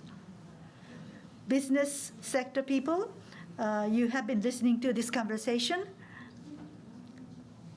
We need to accelerate this transformation. In this COVID-19, I believe that companies responded quickly to COVID-19. Now responding to climate change. If they are able to respond to climate change as quickly as companies did to COVID-19, energy transformation and expansion of renewable energy usage, more progress could be achieved. What is lacking? What needs to be done so that companies would invest more? Nudge them in that direction. In that regard, as we engage in different businesses, and in particular when we speak with energy companies, just like what Ms. Koike mentioned about renewables, investment in overseas renewable businesses, there are many companies, utilities and gas Japanese companies investing outside of Japan. It's like the story of the green bond discussed earlier. Back in 2010, the green bond by the city of Paris, back at that time at Nippon Life Insurance, I was responsible for investment. And I was investing in the green bond. And indeed, I did invest in the Metropolitan Green Bond. So in Japan, commercially viable renewable business investment opportunities are insufficient if it is done inside Japan. Compared to investment project outside of Japan, it's expensive or return is not attractive. This is what we hear. So from investors' perspective, I may exaggerate to reduce the risk and to raise the return. That kind of policy must be done by the whole of government effort in order to reduce the risk, as has been discussed. The energy mix in the energy policy, if the renewable can be expanded in the mid and longer term, if there is explicit goal, our investment would not be wasteful. So that means a lower investment risk. In order to expand the return, Governor Koike mentioned about programs that have graduated from FIT. The feed-in tariff did have many challenges indeed, lessons learned. But in order to drive these efforts, learning from the FIT, by learning the lessons, that could be like FIT 2.0, FIT 4.0, or something new, FIT, to support the return, to prop up the return. That policies are important. And because there is capital and there is a will to invest. Individual assets, cash and deposits in excess of 1,000 trillion yen. So there is money. If there is something attractive arranged, there is going to be more people who want to invest. Ms. Suematsu, what do you think? In order to accelerate this transformation for climate change, what do you think? Indeed. Because of the pandemic, everybody is so hurt and burnt, so to say. But because of the disasters in different places, everybody is becoming aware that the climate disaster is everyone's problem. I hail from Hiroshima Prefecture, including the hilly and mountainous areas. There are landslides and water cut and electricity lost. And depending on one lifeline, we have all directly felt the pain and the danger. And Japan Times, of course, reports such cases, and the wisdom and the lessons are disseminated in English language, like in Maniwa of Okayama, Suo of Yamaguchi. Their experiences and efforts are shared outside of Japan. Mr. Oizumi, supply chain should be included for decarbonization. Otherwise, you will not be a company that will be selected. For example, Apple, in all of the processes, they are aiming towards zero emission. Then SMEs who are not that with stamina, if they need to procure renewable energy, if they are exposed to such competition, as an investor, how do you think you are able to support such people at the businesses? How do you change their mindset? What do you do to encourage that? Yes, to support companies, we have to support not very strong small and medium-sized enterprises, but to decarbonize supply chain wide, to promote RE100. According to what I heard, Apple is trying to go 100% renewable, but as long as there is business in Japan, they fear that RE100% is not possible because of their footprint in Japan. In order to go renewable 100% in Japan, if there is the renewable energy, then demand exists. Even if you're small and medium, in our engagement and dialogue, the effort in E&S, environment and society, under this pandemic, to promote digitalization or to advance going paperless, changing infrastructure, there was no time to lose. You can't wait until the climate change better to be kind for you. No management can wait, and the climate is the same. No time to wait. We have to take this positively.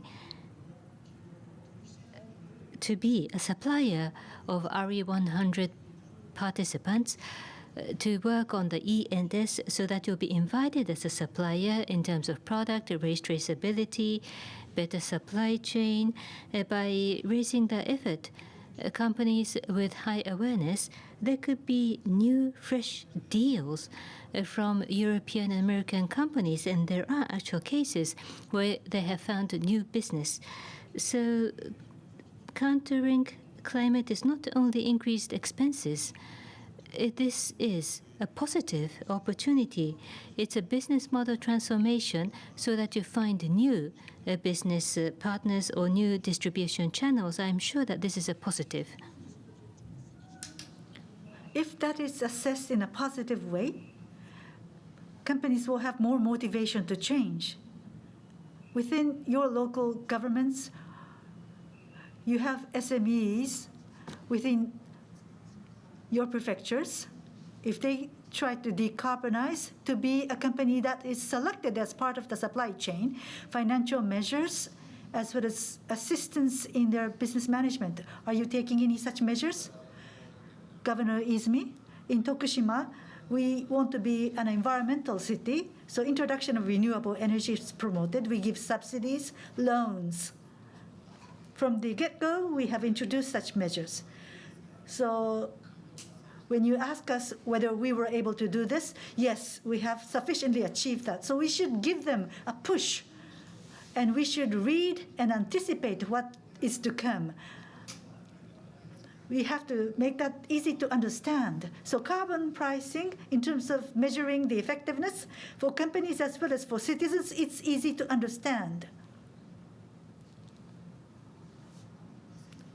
I have been instructed to bring the session to a close because all of these leaders here are very busy in their schedules. So having listened to this discussion, non-state actors, local governments are front-leaning, very positive in encouraging usage of renewable energy, producing renewable energy. And this is becoming a push for companies, including the supply chain, so that there is a momentum for Japanese companies to be selected in the world. This was a top leaders session. Sorry, we have run out of time. I'd like to thank the panelists for their active participation. Ms. Kuniya, top leaders, thank you very much. I'd like to take this opportunity to thank all the speakers today from the other side of the screen. Thank you so much. With this climate crisis, challenges, what were your thoughts, the audience of this conference?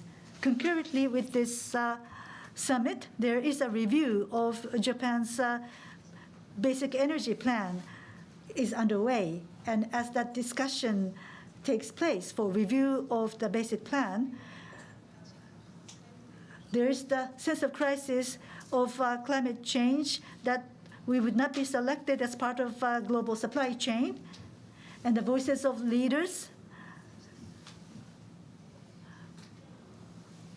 a tectonic change is taking place. That is what we have shared in this Japan Climate Action Summit. Whether this is going to be reflected in the review of Basic Plan, 2020 and 2021 are going to be very important years for Japan.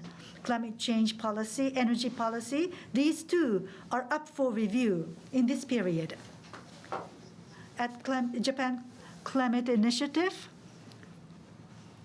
we were approving and agreeing with the Paris Agreement, but we need to go toward net zero, and we have to form a group who will be taking action right now. So I do hope that many of you will join us in our initiative. And with this,